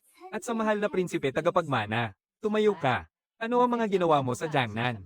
Mahal na Emperatress. Tumulong po ako sa pag-aayos ng lupa at patubig sa taniman ng dalanghita ng mahal na prinsipe. Naghugpong po ng mga halaman at naglagay ng pataba. Wala na po akong ibang ginawa. Iyon lang po talaga. Kung ganoon, bakit ibinigay sa iyo ng ikalawang prinsipe ang mga buto ng Zuma? Mahal na prinsipe. Totoo pong binigyan ako ng ikalawang prinsipe ng ilang buto. Sabi niya po, iyon daw ang paboritong halaman ng kanyang yumaong ina. 20 taon na raw po itong nakatago. Kaya pinakiusapan niya po akong subukan kung may tatanim ko pa ito. At napatubo mo nga. Opo, tumubo na po. Ngayong umaga lang po ito umusbong. Binibining Shen. Ang Zuma ay isang reg-along handog ng yumaong emperador. Sa mga hardin lang ng palasyo ito pwedeng itanim. Nang ibigay sa iyo ng ikalawang prinsipe ang mga buto. Isa itong paglabag sa batas. Wala po akong alam dyan. Hindi pinaparusahan ng walang alam. Pero dahil napatubo mo na ang buto, hindi na ito pwedeng manatili sa iyo. Ibigay mo na ito. Kamahalan. Ngayong umaga lang po umusbong ang tanim na iyon. Mas manipis pa po iyon sa hibla ng buhok. Mamamatay po ito kapag inilipat natin ngayon. Kung ganoon, ano ang gusto mong gawin natin? Hintayin po nating lumaki pa ito ng kaunti. Kahit 1 buwan man lang po. Pagkalipas po ng 1 buwan, ako na po mismo ang magdadala nito sa palasyo. Binibining Shen. Bukod sa mga buto, ang ikalawang prinsipe ba? Ano pa ang sinabi niya sa iyo bilang tugon po, kamahalan? Sabi po niya hindi na niya bibilhin ang hardin na iyon. Hindi na po kulang sa salapi ang mahal na prinsipe. Siya po ang nagpahiram nito sa kamahalan. Totoo po ang mga sinabi niya. Kayo talagang magkapatid, pareho kayong nagbibigay ng sakit sa ulo. Binibining Shen, umuwi ka muna at alagaan mong mabuti ang panlang iyon. Kapag lumaki na, dalhin mo iyon dito sa palasyo. Masusunod po. Nakabalik ka na, wala namang masamang nangyari, hindi ba? Ayos lang ako. Mainit pa ang lugaw. Joe Dashan, gaano katagal ka nang nakatayo riyan? Hindi naman po matagal. Binibini, 8 oras na po siyang nakatayo riyan. Mula nang umalis kayo hanggang ngayon, ni isang hakbang hindi siya gumalaw.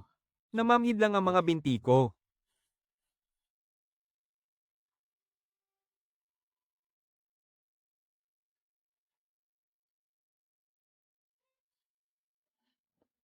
Ganito palang kaliit. Isang buwan pa lang naman kasi. Napakabilis na nitong lumaki para maging ganyan kalaki. Noong nabubuhay pa ang kanyang ina, ito ang pinakagusto niya. Tuwing taglamig, naghahanda ang palasyo ng mga matatamis na dalanghita. Isa-isang nakalagay ang mga dalanghita sa isang bandehang yari sa jade. Napakagandang tingnan, parang mga parol. Nang pumanaw siya noong taong iyon, namatay rin ang puno. 20 taon na ang lumipas. Wala na pong nakakita pa ulit ng ganoon kat-ames na dalanghita, mahal na inang Reyna. Ang paon lang ito, kapag inalagaan pa ng 3 taon, ay mamumangga na. Pagdating ng panahon, matitikman nyo na rin po iyon. Mabuti kang bata. Binibining Shen, nagtatanim ka hindi dahil sa pera. Hindi rin para makakuha ng posisyon sa gobyerno. Kundi para mas maraming tao ang magkaroon ng makakain. Higit pa yan sa kahit na ano. Ang aking ina. Kung nandito pa sana siya. Napakasaya sana. Dalhin nyo na yan sa palasyo. Binibining Shen, nagagalit ka ba sa akin? Hindi po ako mangangahas, kamahalan. Hindi ito tungkol sa pangangahas. Kundi kung galit ka ba sa akin o hindi. Hindi po. Bakit, muntik na kitang ipahamak at hindi ka na makabalik? Dahil sa huli, hindi po binili ng ikalawang prinsipe ang hardin na iyon. At dahil ibinigay sa akin ng ikalawang prinsipe ang mga buto. Binibining Shen, kakaiba kang tao.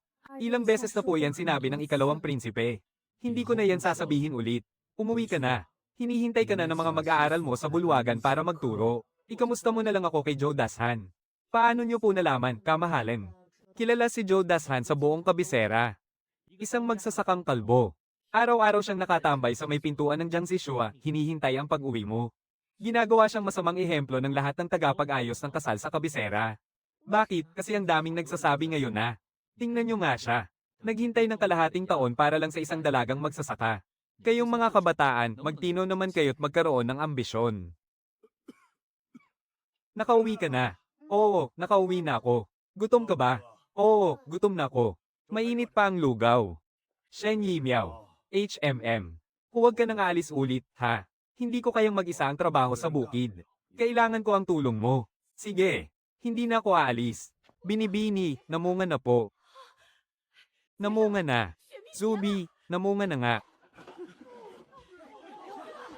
20 taong gulang na buto. Bawat hakbang, parang naglalakad sa alambre. Pero nabuhay siya.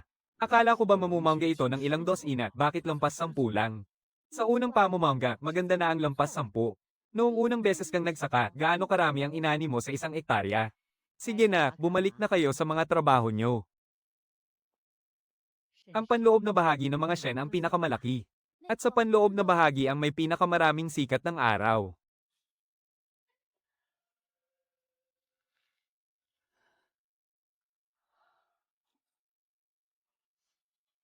Ito ang eksaktong lasa nito noon. Walang pinagkaiba. Kaya lang, interesado ka bang pumunta sa Liaodong para tingnan? Mas malamig doon kaysa rito sa Hilaga. Kapag taglamig, umaabot ng negatibo 20 hanggang 30 antas. Nagiging yelo agad ang binuhos na tubig. Taon-taon, may mga namamatay sa lamig at gutom. Kung mapapatubo mo ang mga gulay sa Liaodong kahit taglamig, ibibigay sa iyo ng palasyo ang kahit gaano kalawak na lupang gusto mo. Negatibo 20 hanggang 30 antas, anong silungan ng mga tanim ang makakayanan yun? Hindi sapat. Kulang na kulang pa yan. Kamahalan. Kailangan ko pong pag-isipan muna ang tungkol sa Liaodong. Gaano katagal? 1 buwan ba? Pinag-iisipan mo pa rin ba? Oo. Napakalamig doon. Alam kong mas malamig doon kaysa rito sa atin. Alam ko, at napakahaba rin ng taglamig nila. Umuulan ng niebe mula Oktubre at sa Abril pa ng susunod na taon matutunaw. Joe Dashan. Ano ba talagang gusto mong sabihin? Aabutin na naman ng ilang taon kapag umalis ka. 3 taon yon, sasama ka ba o hindi? Tinanong kita, kapag pumunta ako sa Liaodong, sasama ka ba? Natatakot ako sa lamig doon. Bakit sasama ka pa rin? Kung pupunta ka, sasama ako. Hindi po kakayanin ng isang tao lang ang trabaho sa bukid. Mahal na prinsipe. Nakapagdesisyon na po ako tungkol sa Liaodong. Tutuloy ba? Opo. Tutuloy ako. Pero may ilang kondisyon. Sige, sabihin mo. Una, Kailangan ko munang suriin ang mismong lugar ng isang buong taon. Para pag-aralan ang klima, ang lupa, at ang tubig. Pangalawa, isasama ko ang sarili kong mga tao. Dapat sagutin ng palasyo ang panggastos at pabahay namin. Sige, pwede. Pangatlo, gusto ko ang mga lupain sa Liaodong. Hindi bilang pabuya, kundi bibilhin ko. At ako ang masusunod kung saan gagamitin ang lupa. Hindi pwedeng makialam ang palasyo. Lugar ng depensa ang Liaodong. Paanong ikaw ang masusunod sa pagsasaka doon? Mahal na prinsipe, ang gusto ko lang po ay ang mga tiwangwang na lupa. Mga liblib at tigang na lupa na wala ring silbi kung pababayaan. Kung ibebenta sa akin, kikita sa buwis ang palasyo. Mabubusog ang mga mamamayan. At magiging matatag ang depensa sa hangganan. Sanying, ang pinakamagaling mong kakayahan ay hindi ang pagsasaka, kundi ang mangumbinsi ng tao. Sige, pumapayag ako sa lahat. Pero may kondisyon ako. Kung papalpak ang plano sa Liaodong. Kung papalpak po, iniaalay ko ang aking ulo. Hindi ko kailangan ng ulo mo. Gusto kong bumalik kang buhay. Joe Dashan. Kailan ka pa naging ganyan kagaling magsalita? Natutunan ko sa iyo eh. Joe Dashan, nagsisisi ka ba? Nagsisisi saan? Nagsisisi na gumastos ka ng 3 tail na pilak noon para upahan ako. Ha ha ha, hindi ah. Bakit? Kasi bawi na ang 3 tail na pilak na iyon. Mahaba pa ang lalakbayin natin. Pero hindi ako natatakot. Dahil hinding-hindi magsisinungaling ang lupa. Basta't inalagaan mo ito ng mabuti. Bibigyan kayo nito ng makakain. Ganyan lang ka-simple. Binibini, walang tatubong kahit ano sa lupang ito. Ilang dekada na kaming nagtatanim dito. Wala man lang kaming napabunga. Nasubukan na naming magtanim ng mais, batad, at dawa. Itatanim namin pagsapit ng tagsibol. Pero pagdating ng taglagas, halos wala kaming money. At kapag dumating ang taglamig, mamamatay lang lahat sa lamig. Hindi totoo na walang tatubo rito. Maling pananim lang ang ginamit ninyo. Joe Dashan. HMM. Humanap ka ng patatas. Gusto ko yung uri na matibay sa lamig at tagtuyot. Mas marami, mas mabuti. Patatas, tatubo ba talaga yan sa lugar na ito? Hindi lang iyan tatubo. Bubusugin din ito ang lahat ng tao rito para hindi na kayo muling magutom. Nagtanim na kami ng patatas dati. Hindi lumalaki, sinlaki lang ng hinlalaki. Sayang lang ang pagod namin. Dahil mali ang paraan ng pagtatanim ninyo. Ang patatas ay takot sa baha, hindi sa lamig. Mabuhangin ang lupang ito. Mabilis matuyo ang tubig. Kaya tamang-tama lang, ang bawat sukat ng lupa ay aanin ng hindi bababa sa 1,000 kilo. 1,000 kilo. Binibini, nananaginip ka ba ng gising? Malalaman natin kung panaginip lang ito kapag naitanim na. Binibini. Tatubo ba talaga ang mga ito? Oo. Makakaani tayo ng 1,000 kilo. Basta't susundin ninyo ang lahat ng ipapagawa ko. 1,000 kilo ang pinakamababa. Sige. Maniniwala ako sa iyo ngayon. Sa halagang 300 pilak. Sa kabisera, kahit maliit na bakuran ay hindi mabibili niyan. Pero rito, nakabili ka ng 2,000 sukat ng lupa. Ang ganda pa naman ng mga patatas, sayang naman kung hihiwain lang. Kapag hindi hiniwa, 1 usbong lang ang tatubo sa bawat patatas.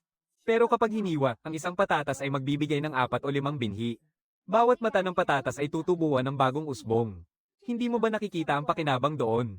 Bigyan nyo ng 1 talampakan ng bawat pagitan. At 2 talampakan naman sa bawat hanay. Huwag ninyong diinan ng husto ang lupa. Kapag masyadong siksik ang lupa, hindi ito makakahinga. Hindi lalabas ang mga usbong nito. Joe Dashan, natatandaan mo ba? 3 taon na ang nakalipas nung inilibing mo ako sa nayon. Ano nga ulit yung sinabi ko? Sabi mo, masyadong maliit ang 3 pirasong pilak. Hindi, yung sinabi ko pagkatapos nun. Sabi mo, kayang palakihin ng 3 beses ang ani ko sa susunod na taon. Lumaki ba? Lumaki nga. Ano pang kinatatakutan mo? Ha ha ha. Binibini, buong buhay na akong nagsasaka. Ngayon ko lang naramdaman na hindi ako binaygo ng lupa. Hindi bumibigo ang lupa. Tao lang ang bumibigo sa lupa.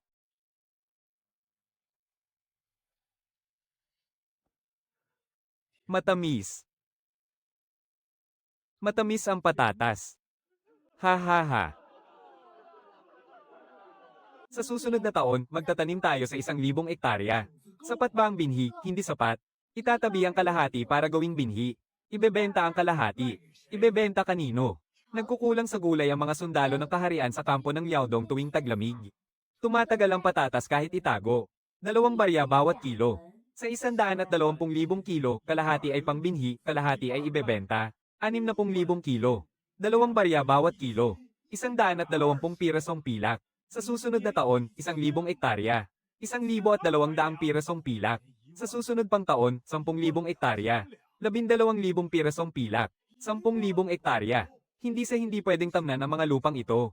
Ang kaso, walang marunong magtanim. Pero ngayon, marunong na ako. Tuturuan ko sila. Kapag natuto sila, sila na mismo ang magtatanim. Pagdating ng araw na yun, mapupuno ng patatas ang buong Liaodong. Eddie, hindi ka na isang hamak na magsasaka lang. Ano na ako? Isang guro na nagtuturo sa mga tao kung paano magtanim. Ito, ikaw ba ang nagtanim nito? Ako nga po. Dito sa lugar na ito, opo. Dito mismo sa lugar na to. General, hilaw pa po yan. Binibining Shen, magkano ang 1 kilo, 2 barya po. Gusto ko ng 100,000 kilo. Hindi po pwede ngayong taon. Kailangan po naming magtira para gawing binhi. Pero sa susunod na taon po, 1,000 ektarya. Sa susunod pang taon, 10,000 ektarya. Kahit 1,000,000 kilo pa po yan, kaya naming itustos. Tutuperin mo ba ang usapan? Opo, tutuperin ko. Ano sa tingin mo, tama ba o mali ang pagpunta natin dito sa Liaodong? Walang tama o mali. Ngayong nandito na tayo, panindigan na natin. Ayaw mo na bang bumalik? Gusto ko, pero babalik ako doon para saan? Sa kabisera, binabantayan na ni Tia Leo ang paaralan. Pinapangunahan na ni Zhao Dajao ang pagtatanim, kaya hindi na tayo kailangan. Doon. Hindi ka ba natatakot na manatili rito? Kung nasaan ka, naroon din ako. Binibining Shen, ikaw ang aming buhay na tagapagligtas dito sa Liaodong. Nako huwag, hindi naman marunong magtanim ang mga santo. 3 taon ang lumipas, na puno ng patatas ang mga bundok at kapatagan. Gaano karami ang inaani sa isang monang lupa? 2,000 gin kapag maganda ang lupa. At 1,500 gin naman kung hindi. 2,000 gin, ang mga matatabang lupa sa kabisera ay nakakaani lang ng wala pang 300 gin ng trigo.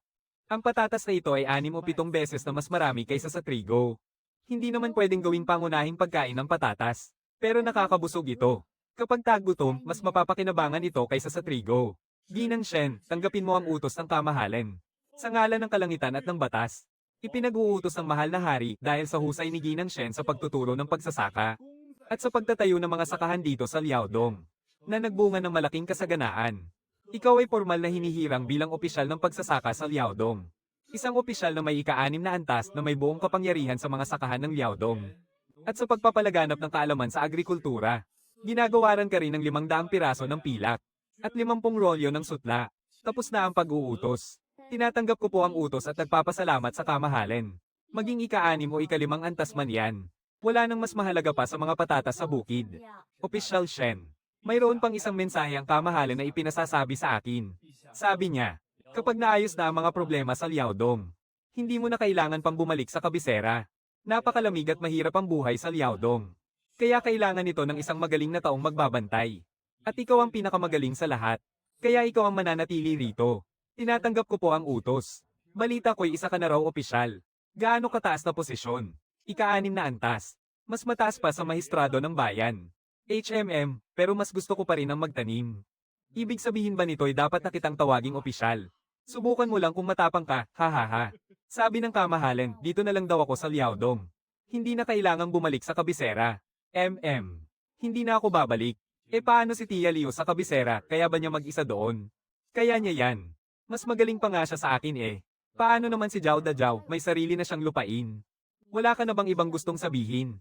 Maganda naman dito sa Liaodong. Malawak ang lupain at kaunti lang ang tao. Kahit anong itanim mo, mabubuhay.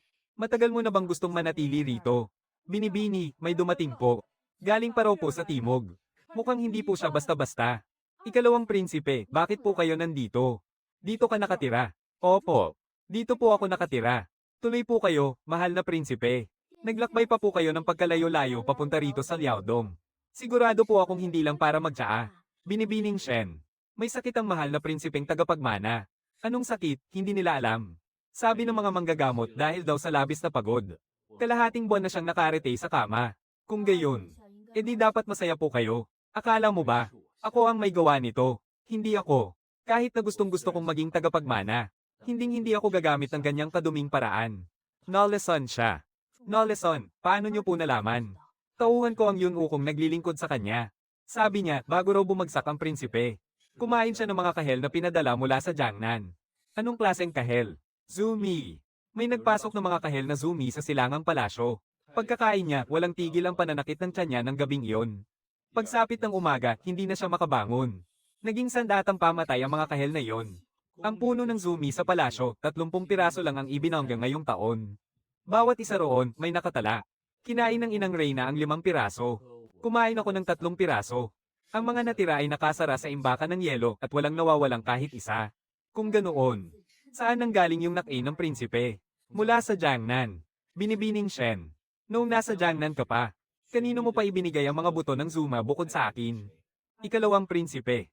Sa inyo ko lang po natanggap ang mga buto ng Zuma. Pagkabigay ninyo po sa akin, itinanim ko ito at ipinadala agad sa palasyo ang mga bunga. Sigurado ka bang wala ka ng pinagbigyan na iba? Naniniwala ako. Ikalawang prinsipe, ano na po ang balak ninyo ngayon? Mag-iimbestiga tayo. Magsisimula tayo sa Jiangnan. Kung sino ang nagtanim ng Zuma. Sino ang nagpadala nito sa prinsipe tagapagmana? At kung sino ang nag-utos? Wala tayong palalampasin ni isa. Shen, may isa pa akong ipinunta rito sa Liaodong. Lubos na nasisiyahan ng kamahalan sa mga patatas mula sa Liaodong. Sabi niya, kung madadagdagan mo pa ng kalahati ang ani sa susunod na taon, itataas niya ang rango mo. Hindi ko po kailangan ng promosyon. Kung ganoon, ano ang kailangan mo? Kailangan ko po ng lupa. Mas maraming lupa. Masyadong maraming tiwangwang na lupa rito sa Liaodong. Hindi namin kayang tamnan lahat. Ikaw pa rin ba ang dating Shen? Ako pa rin po ito. Ano ang ipinunta niya rito? May sakit ang prinsipe tagapagmana. Anong sakit, Nalason? May kinalaman ba siya rito? Sabi niya, wala daw. Naniniwala ka ba? Oo. Dahil kung siya talaga ang may kagagawan nito, hindi siya pupunta rito sa Liaodong. Mananatili siya sa kabisera at hihintayin na lang mamatay ang prinsipe tagapagmana. Kung ganoon, ano na ang gagawin natin ngayon? Magtatanim. Malason man ang prinsipe tagapagmana. O mag-imbestiga man ang ikalawang prinsipe. Wala na tayong pakialam doon. Ang tungkulin natin ay ang pagyamanin ng mga lupain. Para may makain ng mga tao rito sa Liaodong. Haha, ikaw pa rin talaga yan. Ako pa rin ito, mula noon hanggang ngayon. Para kay Liu Shen sa Instituto ng Kabisera.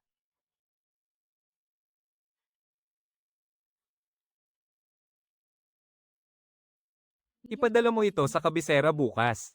Oo. Sa susunod na taon, mas maraming patatas ang itatanim natin dito. Pero, sino kaya ang nagtanim ng puno ng Zuma na iyon sa Jiangnan? Sino ang nagpadala ng kahel na kinain ng prinsipe tagapagmana? Ang mga tanong na ito ay parang mga ligaw na damo sa sakahan. Hindi mo alam kung kailan na lang biglang susulpot. Anong nangyari? Pupunta ka sa Jiangnan. Hindi. Tungkol sa nagtanim ng Zuma. Galing sa akin ang mga buto. Pero hindi ako ang nagtanim nito. Paano nakuha ni Katie Walangjiao ang mga buto? At sino ang nag-utos sa kanyang itanim yon? Iyan ay dapat imbestigahan ng ikalawang prinsipe. Paano naman ang pagkamatay ni Katie Walangjiao? Hindi ko na rin yun problema. Mabigat lang ang loob mo. Tiyohan, ipinagkakatiwala ko na sa iyo ang bukirin. Huwag po kayong mag-alala, binibini. Kahit wala ka, aalagaan ko ng mabuti ang mga pananim. Bakit ka nagdadala ng mga buto? Itatanim ko pagdating sa Jiangnan. Itatanim saan? Doon sa tapat ng puntod ni Katie Walangjiao. Binibining Shen. Ang ama ko. Naiintindihan ko. Dalhin mo ako sa kanya. Katie Walangjiao, itinanim ko na ang mga buto para sa iyo. Kapag tumubo na ang mga ito, bantayan mo sila. Huwag mong hayaang manako ng masasamang tao. Nandito ka na. Oo. Siguradong napagod ka sa biyahe. Mahal na ikalawang prinsipe, paano po namatay si Katie Walangjiao? Nalason siya. Parehong lason na ginamit sa prinsipeng tagapagmana. Ang lason mula sa Dalandang Zuma, tama. Pero hindi siya ang nagtanim ng mga dalandan. Pinaimbestigahan ko na. Totoong nagtanim ng isang puno ng Zuma si Katie Walangjiao. Pero noong nakaraang taon niya lang ito itinanim. Kaya hindi pa ito namumunga. Ang Dalandang nakalason sa prinsipeng tagapagmana ay pinitas nitong nakaraang tagsibol. Kaya imposibleng galing iyon sa puno niya. Paano naman yung sanggang hawak niya? Galing iyon sa puno niya at walang lason. Kung ganoon, paano siya nalason? May taong lamason sa kanya. Pinatay siya para patahimikin. Dahil alam niya kung sino talaga ang nagtanim ng namumungang puno ng Zuma na iyon. Alam niya, oo, alam niya. Ang huling sinabi niya sa iyo bago siya namatay. Ang sanga ay hindi pinitas mula sa puno mo. Iyon mismo ang ebidensya. 20 taon na nilbihan si Katie Walangjiao sa taniman. Bukod sa akin, sino pa ba ang nagturo sa kanyang magtanim ng kahel? May pinadala ang palasyo na ilang opisyal sa pagsasaka. Pero mga palamunin lang naman sila. Umalis din agad pagdating. Mayroon ba sa kanilang nanatili ng mas matagal? May isang tao. Sino? Ang dating hukom ng probinsya ng Suzhou. Qin ang apelyido niya. Hindi ba tauhan siya ng kamahalan? Hindi. Tauhan siya ng mahal na prinsipe. 3 taon na ang nakararaan nang ilipat siya sa kabisera. Joe Dashan. HMM. Tulog ka na ba, Binibini, hindi mo dapat sinasabi ang mga bagay na yan. Bakit kaya naisip ang magtanim ni Katie Walajaw ng Snow Honey? Siguro dahil maganda itong tingnan. Mukha kasing mga maliwanag na parol ang mga kahel na iyon. Buong buhay na siyang nagsasaka. Ngayon lang siya nakakita ng ganoon kagandang prutas. Gusto niya sigurong magtanim kahit isang puno lang para mapanood itong lumaki. Bakit hindi siya nagsalita? Bakit hindi niya sinabi sa akin? Siguro ayaw ka lang niyang bigyan ng alalahanin. Katie Walajaw, huwag kang mag-alala. Hahanapin ko ang taong nagtanim ng snow honey na iyon. Pagbutihin ninyo ang inyong pagsasaka. Huwag ninyong hayaang mamatay ang tanimang ito. Nagmamasid sa atin si Katie Walajaw.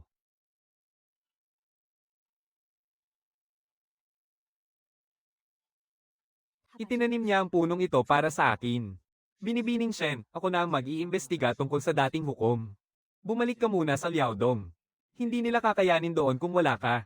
Kamahalan, kapag may nalaman po kayo, kahit sino pa man yon, ipagbigay alam niyo po agad sa akin. Umiiyak ka ba? Hindi ah. Narinig kong sumengot ka eh. Panasan mo yan, malakas lang ang hangin.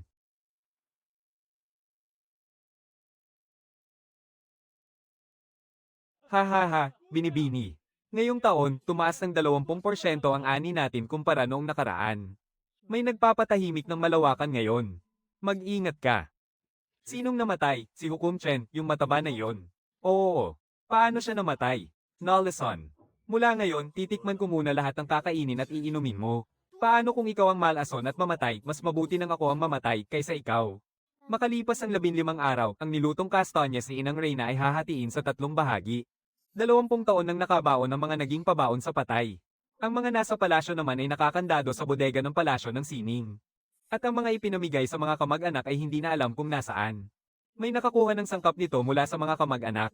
Tapos, kinuha nila ang lason mula rito at direktang inilagay sa mga prutas. Kabisadong kabisado ng taong ito ang pasikot-sikot sa loob ng palasyo. Alam niyang kakain ng Zumian ang mahal na prinsipe. Nagsimula ang lahat dahil sa mga buto. Mahal na prinsipe, kailangan pa pong imbestigahan ng maigi ang tungkol sa mga butong iyon. Ilang dekada nang nakatago ang mga iyon. Sino ang nagtago nito? Sino ang mga nakahawak? At sino ang nagkaroon ng pagkakataong palitan ng mga ito? Ipinapakiusap ko po, paimbestigahan ninyong maigi ang pagkamatay ng dating mahistrado. Kung may kinalaman ba ito sa nauna sa kanyang mahistrado ng Susyo. Bukas na bukas din, may uutusan akong magpadala nito sa kabisera. Han Laoshan, gising. Gising. Mas maliwanag ang buwan dito sa Liaodong kaysa sa Jiangnan. At mas malamig din. Ginang Shen, mag-iingat ka palagi rito sa Liaodong. Huwag na huwag kang kakain ng kahit anong hindi mo tiyak kung saan nanggaling. Joe Dashan. Mula ngayon, lahat ng gulay na kakainin natin ay dapat manggaling sa sarili nating taniman. Wala na tayong bibilhin sa labas. Sige, naiintindihan ko. Mas makapal pa yan kaysa sa mga opisyal na dokumento ng mahistrado ng bayan ah. Ang mga dokumento ng mahistrado, tinatapon lang naman pagkatapos basahin. Pero ang librong ito, may papasa pa sa susunod na daan-daang taon. Hahaha, sa panahong yun. Matagal ka ng patay. Wala akong pakialam kahit mamatay pa ako. Basta mananatiling buhay ang librong ito, ayos lang. Magaling na ang mahal na prinsipe. At nagbalik na siya sa pamamahala sa palasyo. Ang ikalawang prinsipe naman, dahil palpak sa kanyang investigasyon, ay pinatawan ng parusang walang sahod ng kalahating taon at ikinulong para pagdilayan ang kanyang mga kasalanan. Walang nakasulat sa dokumento tungkol sa dating mahistrado o kay Katie Walajaw. Hindi naman sa hindi kayang imbestigahan ng lasong Zumi. Sadyang pinatigil na lang nila ang investigasyon. May mga namatay. May mga nolleson. At may inosenteng naging panakip butas. Joe Dashan. Tagsibol na, magtanim na tayo. Hayaan na muna natin ang ibang mga bagay. Sige, masusunod. Binibini, napakaganda ng mga usbong ng patatas natin ngayong taon. Siguradong masagana na naman ang aanihin natin, mabuti yan. Kapag umani tayo ng sagana, dadagdagan ko ang sahod mo, hehe. Ngumiti ka, kapag nagsasaka, hindi pwedeng nakasimangot ka. Totoong dadagdagan ko ang sahod mo kapag umani tayo, paano naman ako? Anong sahod ba ang sinasabi mo riyan? Hindi ka naman sumasahod ah. Ang nakukuha mong porsyento ay mas malaki pa kaysa sa sahod. Pwede na rin ng porsyento, hahaha. Tulad ng lupang ito. Tulad ko. Tulad ng lalaking iyon na tahimik lang na nagsasaka. Kapag naghihiwa, siguraduhing may usbong. Binibini, may utos mula sa palasyo, sa ngalan ng kalangitan. Ipinag-uutos ng mahal na hari. Ipinag-uutos ng mahal na prinsipe na ipatawag ang dalubhasa sa pagsasaka ng Liaodong. Shen Maimiao, humarap ka agad sa palasyo. Tinatanggap ko po ang utos. Sige, ituloy natin, hiwain ng may usbong. Huwag masyadong pino ang hiwa. Paano ako, kung kaya mo, sasama ako sa'yo. Hindi pwede ngayon. Maiwan ka rito at tulungan mo si Tito Han. Ang taniman ng patatas ay lumawak mula 500 mo hanggang 3,000 mo. At bawat mo ay umaani ng 2,000 gin. Ang 300 mag-aaral sa bulwagan ay may 2 aklat. Wala kang dapat ikakaba. Pero hindi naman yan ang dahilan kung bakit ka ipinatawag ng mahal na prinsipe. Binabati po ng inyong abang lingkod ang mahal na prinsipe. Tumayo ka at maupo. Gaano karaming patatas ang aanihin sa Liaodong ngayong taon? Kamahalan, mula sa 3,000 mo, aani po tayo ng hindi bababa sa 4,000,000 gin. Sapat na yun para aipakin sa mga sundalo ng Liaodong sa loob ng 1 taon. Opo, kamahalan. Ang matitira po ay pwedeng ibenta sa taong bayan para gawing sotanghon. Pwede ring gawing alak at patuka. Binibining Shen. Naisip mo na bang lumipat dito sa kabisera? Sa kabisera po, oo. Kailangan ko ng isang tao sa tabi ko na may alam sa pagsasaka. Kamahalan, isa lamang po akong hamak na magsasaka. Hindi ko po kayang iwan ng lupa. Kung ganoon, manatili ka sa Liaodong. Pero mayroon akong isang kondisyon. Ano po yon, kamahalan, magpadala ka ng 500,000 gin na patata sa palasyo taon-taon. Gusto kong makita kung gaano karaming tao ang kayang buhayin ng lupa ng Liaodong. Ang 500,000 gin ay maliit na bahagi lamang. Pero yon ang gusto niyang makita. Masusunod po, kamahalan. Binibining Shen, ikaw ang nagtanim ng mga patatas sa Liaodong. Kung gusto mong patatagin ang iyong kaharian, kailangan mo munang busugin ang mga mamamayan. May utang na loob ako sa iyo. Hindi po ako mangangahas na tumayo. Kung sinabi kong utang na loob ko ito, utang na loob ko ito. Kamahalan, ako po ang may utang na loob sa inyo. Gagawin po ang loob ko kapag nabayaran ko na ito. Sige na, makakalis ka na. Pagbutihin ninyo ang pagtatanim sa mga lupain sa Liaodong. Sa susunod na taon, gusto kong makita ang 5,000,000 ginto. Masusunod po, kamahalan. Binibining Shen, hindi ba't nagkukulong ang kamahalan para magmuni-muni? Nagmuni-muni na, at naiintindihan ko na. May mga bagay na hindi na dapat inaalam, kaya huwag nang imbestigahan. Dahil sa huli, wala itong may dudulot na mabuti kahit kanino. Paano naman ang lihim na sabuatan ni tagapamahala Zhao noon? Patay na siya, kaya kakalimutan na lang ba natin yon? Oo, kalimutan na lang natin. Hindi na natin ito pwedeng ungkatin pa. Ano pa bang gusto mo? Kalad ka rin palabas ang lahat ng tao sa palasyo. Alam mo ba kung anong ibig sabihin yan? Hindi po kayo ganito rati, kamahalan. Noon iyon. Ngayon, isa na lang akong taong nagkukulong para magmuni-muni. Alagaan ninyong mabuti si Ginoong Zhu. Huwag niyo siyang hayaang mamatay. Masusunod po. Nakauwi ka na. Oo. Nakabalik na, at tumaas pa ang ranggo. Oo, pang-5 ranggo. Nasa kaldero na ang pagkain. Inutos ng prinsipe na taon-taon. Tayong magpadala ng 500,000 kilo ng patatas sa palasyo. 500,000 kilo, gaano kalawak ang kailangan nating itanim para dyan? 3,000 hektarya, sapat na yon. Ngayong taon, 3,000 hektarya ang tatanaman natin. Paano naman sa susunod na taon? Palalaway ka natin ito sa 5,000 hektarya. 5,000 hektarya.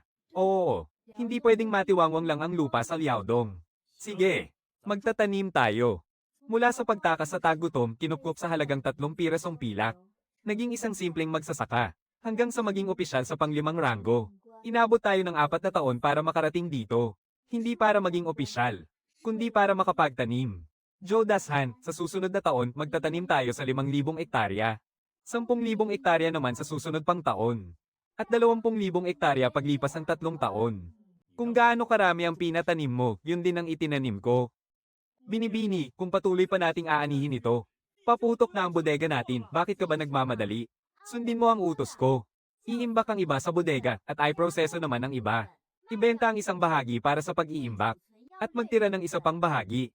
May sulat mula kay Byudang Liu, ang pansit ng pamilya Shen ay nasa 30 barya bawat kilo. Mas mahal pa ito kaysa sa puting harina. Bibini-bini, may dumating na isang grupo ng mga kakaibang tao. Nakasakay sila sa mga kamelyo. At bughaw ang mga mata nila. Maaari po bang magtanong, ito ba ang lupain ng kagalang-galang na Shen? Ako si Shen Maimiao. Kayo ba ay? Ako po si Shi Tianbao, ang mga ninuno ko ay mula sa gitnang kapatagan. 3 henerasyon na kaming mga ngalakal sa Silk Road. Matagal ko na pong naririnig ang inyong tanyag na pangalan. Kaya sadyang pumarito ako upang bumisita. Nais ko sanang bumili ng pansit mula sa patatas at ng mga binhi nito. Gusto mong magtanim ng patatas sa kanlurang rehiyon, oo, mabuhangin at tigang ang lupa roon. Tuyo at bihirang umulan. Ngunit matibay sa tagtuyot ang patatas. Sa tingin ko ay mabubuhay ito roon. Pwede mong makuha ang mga binhi ng patatas. Ngunit hindi mo ito mabibili ng pera, kundi ipagpapalit. Ipagpapalit mo gamit ang mga binhi nyo. Anong mga binhi?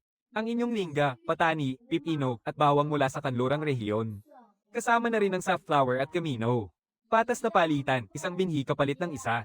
Isang patas na kalakalan. Nais po ba ng kagalang-galang na siya na magtanim ng mga pananim mula sa kanluran dito sa Dakilang Joe? Tama. Panahon na para makatikim ng bagong panlasa ang mga magsasaka sa Dakilang Joe. Ikaw ang pinakakakaibang opisyal na nakilala ko. Hindi ako isang opisyal. Isa lamang akong magsasaka. Tuturuan mo ako at tuturuan din kita. Ito ay pagpapalitan ng kung anong mayroon at wala tayo. Ako, bilang kinatawan ng mga mangangalakal mula sa 36 na bansa ng kanlurang rehiyon, ay lubos na nagpapasalamat sa iyo, kamahalan. Huwag kang magpasalamat. Umuwi ka at dalhin mo rito ang mga binhi.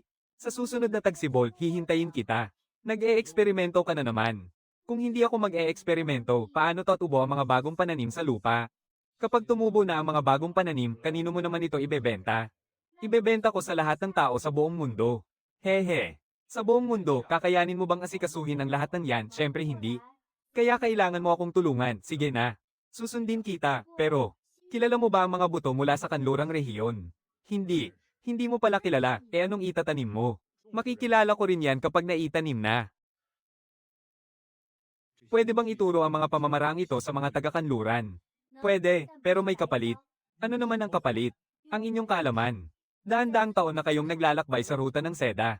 Alam nyo kung paano magtanim ng puno sa disyerto. Kung paano magpatubig. At kung paano bubuhayin ang mga hayop sa taglamig. Mga lingga, patani, pipino, at bawang. Mga kasubha, camino, at kulantro. Mga matatamis na mylon, manipis ang balat pero makapal ang laman. Kasentamis ng pulot pukyutan. Bulak na mahaba ang hibla. Matibay at kayang gawing makapal na damit. Joe Dashan, alam mo ba kung ano ito? Mukhang hindi naman nakakain. Para itong mga himulmol ng punong willow. Hindi, at hindi rin yan pagkain. Para yan sa pananamit. Ito ay mga buto ng bulak. Kapag itinanim mo, pwede itong gawing tela para sa mga damit panlamig. Para hindi ka nalalamigin sa taglamig. Ilang ektarya naman ang kailangang itanim. Subukan muna nating magtanim ng 1 ektarya. Kapag nagtagumpay, 100 ektarya sa susunod na taon at 1,000 ektarya sa susunod pa. Saan ka pupunta? Magtatanim na, taglagas pa lang ngayon. Sa susunod na tagsibol pa tayo magtatanim. Ihahanda ko na muna ang lupa. Hindi dapat lupa ang maghintay sa buto. Tinitingnan mo ang mga butong yan na parang mga anak mo, ha? Mga anak ko nga sila. Kapag naitanim na, sila ang magiging dugtungan ng buhay natin. Pagsapit ng tagsibol, gigising na silang lahat. Ang mga butong ito ay nanggaling sa bahay ng ipinatapong kamag-anak. Patay na ang taong nagtanim ng puno. Sarado na ang kaso. Sarado, patay na si Katie Walajaw. Patay na rin si Hukum Chen. Patay na ang nagtanim ng puno. Pero walang nagbago. Sa susunod na tagsibol, maganda sigurong magtanim tayo ng bulak. Saka melon na rin. Magtatanim din tayo ng lingga, patani, at pipino. Inuutusan si Shen Yimiao na magtungo agad sa kabisera kaugnay ng mga usaping pansakahan sa Liaodong. Bawal ang anumang pagkaantala sa pag-uulat. Mula sa punong kalihim ng Wen Yuan, Ministro ng Pananalapi, at pangalawang Ministro ng Digmaan. 3 ahensya ang sabay-sabay na nagbaba ng utos. Hindi ito simpleng pag-uulat lang ng tungkulin. Paglilitis ito. May nagsumbong laban sa'yo. Sinasabing nakipagsabuatan ka sa kanlurang rehiyon para magbenta ng patatas bilang supply pandigma sa mga dayuhan. Nanganib daw ang depensa natin sa hangganan. Mahal na Yunuko. Sino po ba ang nagsumbong laban sa akin? Ang pangalawang ministro ng pananalapi, si Ginoong Wang. Mag-iingat ka na lang, Binibini. Sinong nagsumbong sa iyo, yung sa pananalapi? Bakit nila sinasabing nakipagsabuatan ako sa kanlurang rehiyon at nagbenta ng supply pandigma? Ang ibinenta mo kay Shi Tianbao ay sotanghon at mga binhi. Hindi yun supply pandigma. Alam kong naninira lang sila, hindi gamit militar ang mga patatas. Sariwang patatas ang kinakain ng mga sundalo, alam mo rin yan. Lalong hindi gamit militar ang mga binhi. Pagkain ng totubo mula roon, hindi mga espada at sibat. Ano pang tinatayo-tayo mo dyan, puntahan mo na sila at ipaliwanag ang totoo. Bilis, lumakad ka na, ano bang tinatawa-tawa mo? Joe Dashan. Kailan ka pa naging ganyan kagaling magsalita? Siyempre, natutunan ko sa'yo. Sasama ako sa'yo. Binibini, naipasok na po sa imbakan ng mga patatas. Hihintayin na lang po natin ang tagsibol para magtanim ng bulak. Naitabi na po ang mga binhi, maayos na nakamarka ang bawat sako. Nandyan pa rin ang mga lupain natin. At siguradong land iyan ulit ang mga iyon sa susunod na taon. Wala akong ideya kung anong nangyayari ngayon sa kabisera. Balita ko'y nagkakagulo na naman daw ang prinsipe tagapagmana at ang ikalawang prinsipe. Masama po ang pakiramdam ng pamahalan. Kaya hindi po siya maaaring tumanggap ng bisita ngayon. Pinunong Shen, tumuloy muna kayo sa gabinete para mag-ulat ng tungkulin. Ayon sa investigasyon, nakipagsabuhatan daw si Shen Yimao sa kanlurang rehiyon. Gumamit daw ng supply pandigma ang mga mangangalakal para ipalit sa mga binhi mula sa kanluran. Isang malinaw na pagtataksil. Hinihiling ko ang inyong utos para sa mahigpit na kaparusahan. Ano ang masasabi mo para ipagtanggol ang sarili mo? May ilang bagay po akong nais linawin, mahal na pinuno. Una, ang ibinenta po namin sa kanlurang rehiyon ay sotanghon at mga buto ng pananim. Hindi po ito mga supply para sa militar. Ang sotanghon ay para sa karaniwang mamamayan at hindi naman po nakakain ng mga buto. Kailanman ay hindi po bumili ang militar ng mga ito. Ang patatas ay hindi rin po supply para sa militar. Ang mga sundalo po sa Liaodong ay kumokonsumo ng higit 100,000 kilo taon-taon. Ngunit sariwang patatas po iyon. Magkaiba po ang kalikasan ng sotanghon at ng mga buto. Kung itatanong po ninyo kung pwedeng gawing rasyon ang mga patatas na tatubo mula sa mga butong iyon. Pwede po, pero lilipas muna ang 3 taon sa kanlurang rehiyon at hindi rin po yan makakapasok sa depensa ng ating mga hangganan. Ang depensa sa hangganan ay para pigilan ng mga kalaban. Hindi para pigilan ng mga patatas. At ang bulak naman po, oras na itanim, aanihin na lang. Napapanatili nitong mainit ang katawan at napakatibay pa.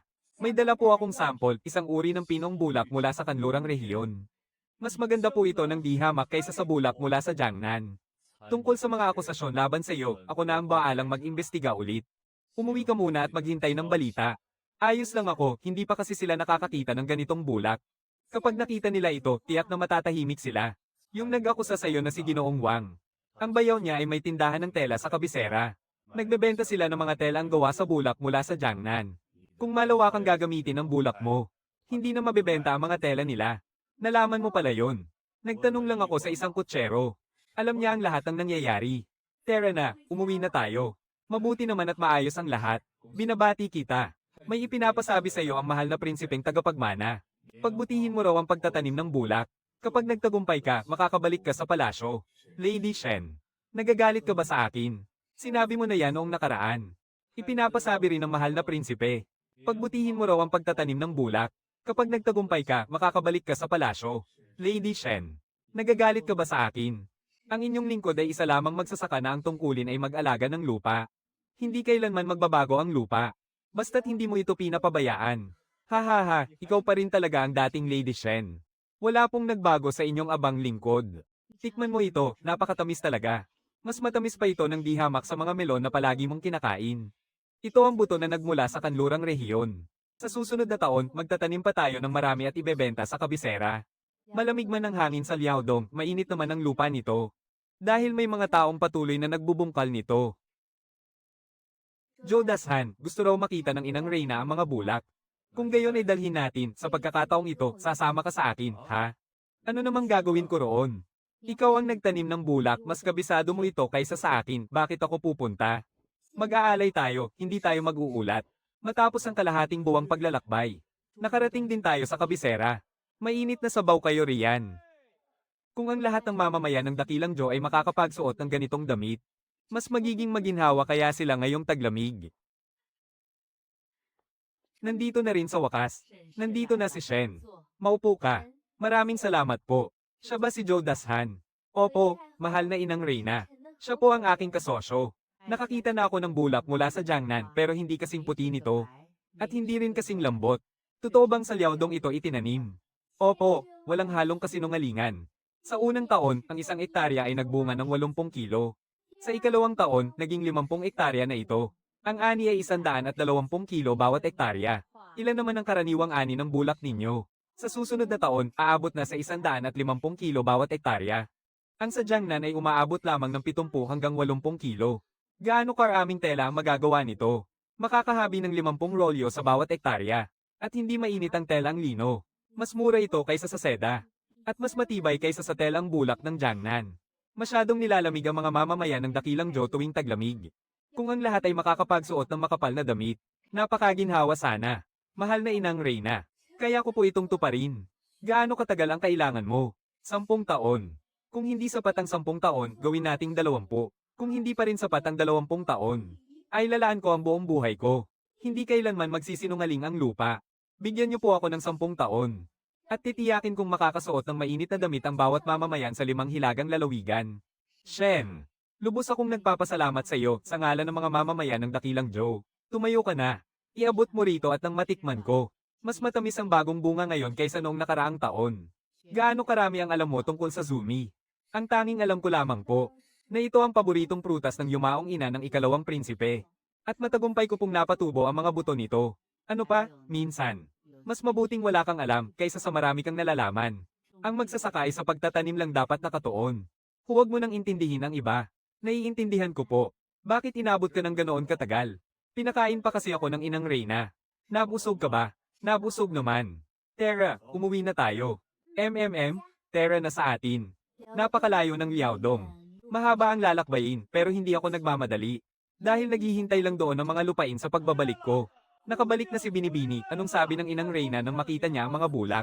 Sabi ng inang Reyna, nagpapasalamat siya sa akin para sa mga mamamayan ng Dakilang Joe. Binigyan ka ba ng pilak? Hindi. Lupa ang ibinigay niya. Tayo na ang masusunod sa mga lupain sa Liaodong mula ngayon. Anong iniisip mo? 10 taon. Ilang taon ka na makalipas ang 10 taon? Lampas 30 na. Magtatanim ka pa rin ba? Magtatanim ako hanggang sa hindi ko na kaya. HMP, sasamahan kita kung ganoon. Hoy, teka lang. Binibining Shen, isang tagay para sa'yo. Manghan, gaano kalawak ang tatanaman natin sa susunod na taon? 5,000 hektarya, hindi. 10,000 hektarya, kakayanin ba natin itong tamnan? Kayang-kaya natin yan. Kapag kulang tayo sa tao, kukuha tayo sa nayo ng lin. Ayos ba? Hinay-hinay lang sa pag-inom. Masaya ka ba talaga ngayong araw? Kahit masaya ka, hindi ka pa rin dapat uminom ng sobra. Kapag dumating na ang tagsibol, madyay gising na silang muli. At mamumukadkad sa lupaing ito na minsang naging tigang. Mamumangga ito at hahabiin upang maging tela, na isusuot ng libo-libong mga tao. Ito ang mga kayang gawin ng mga taong nagtatanim. At ito rin ang gusto kong gawin habang buhay.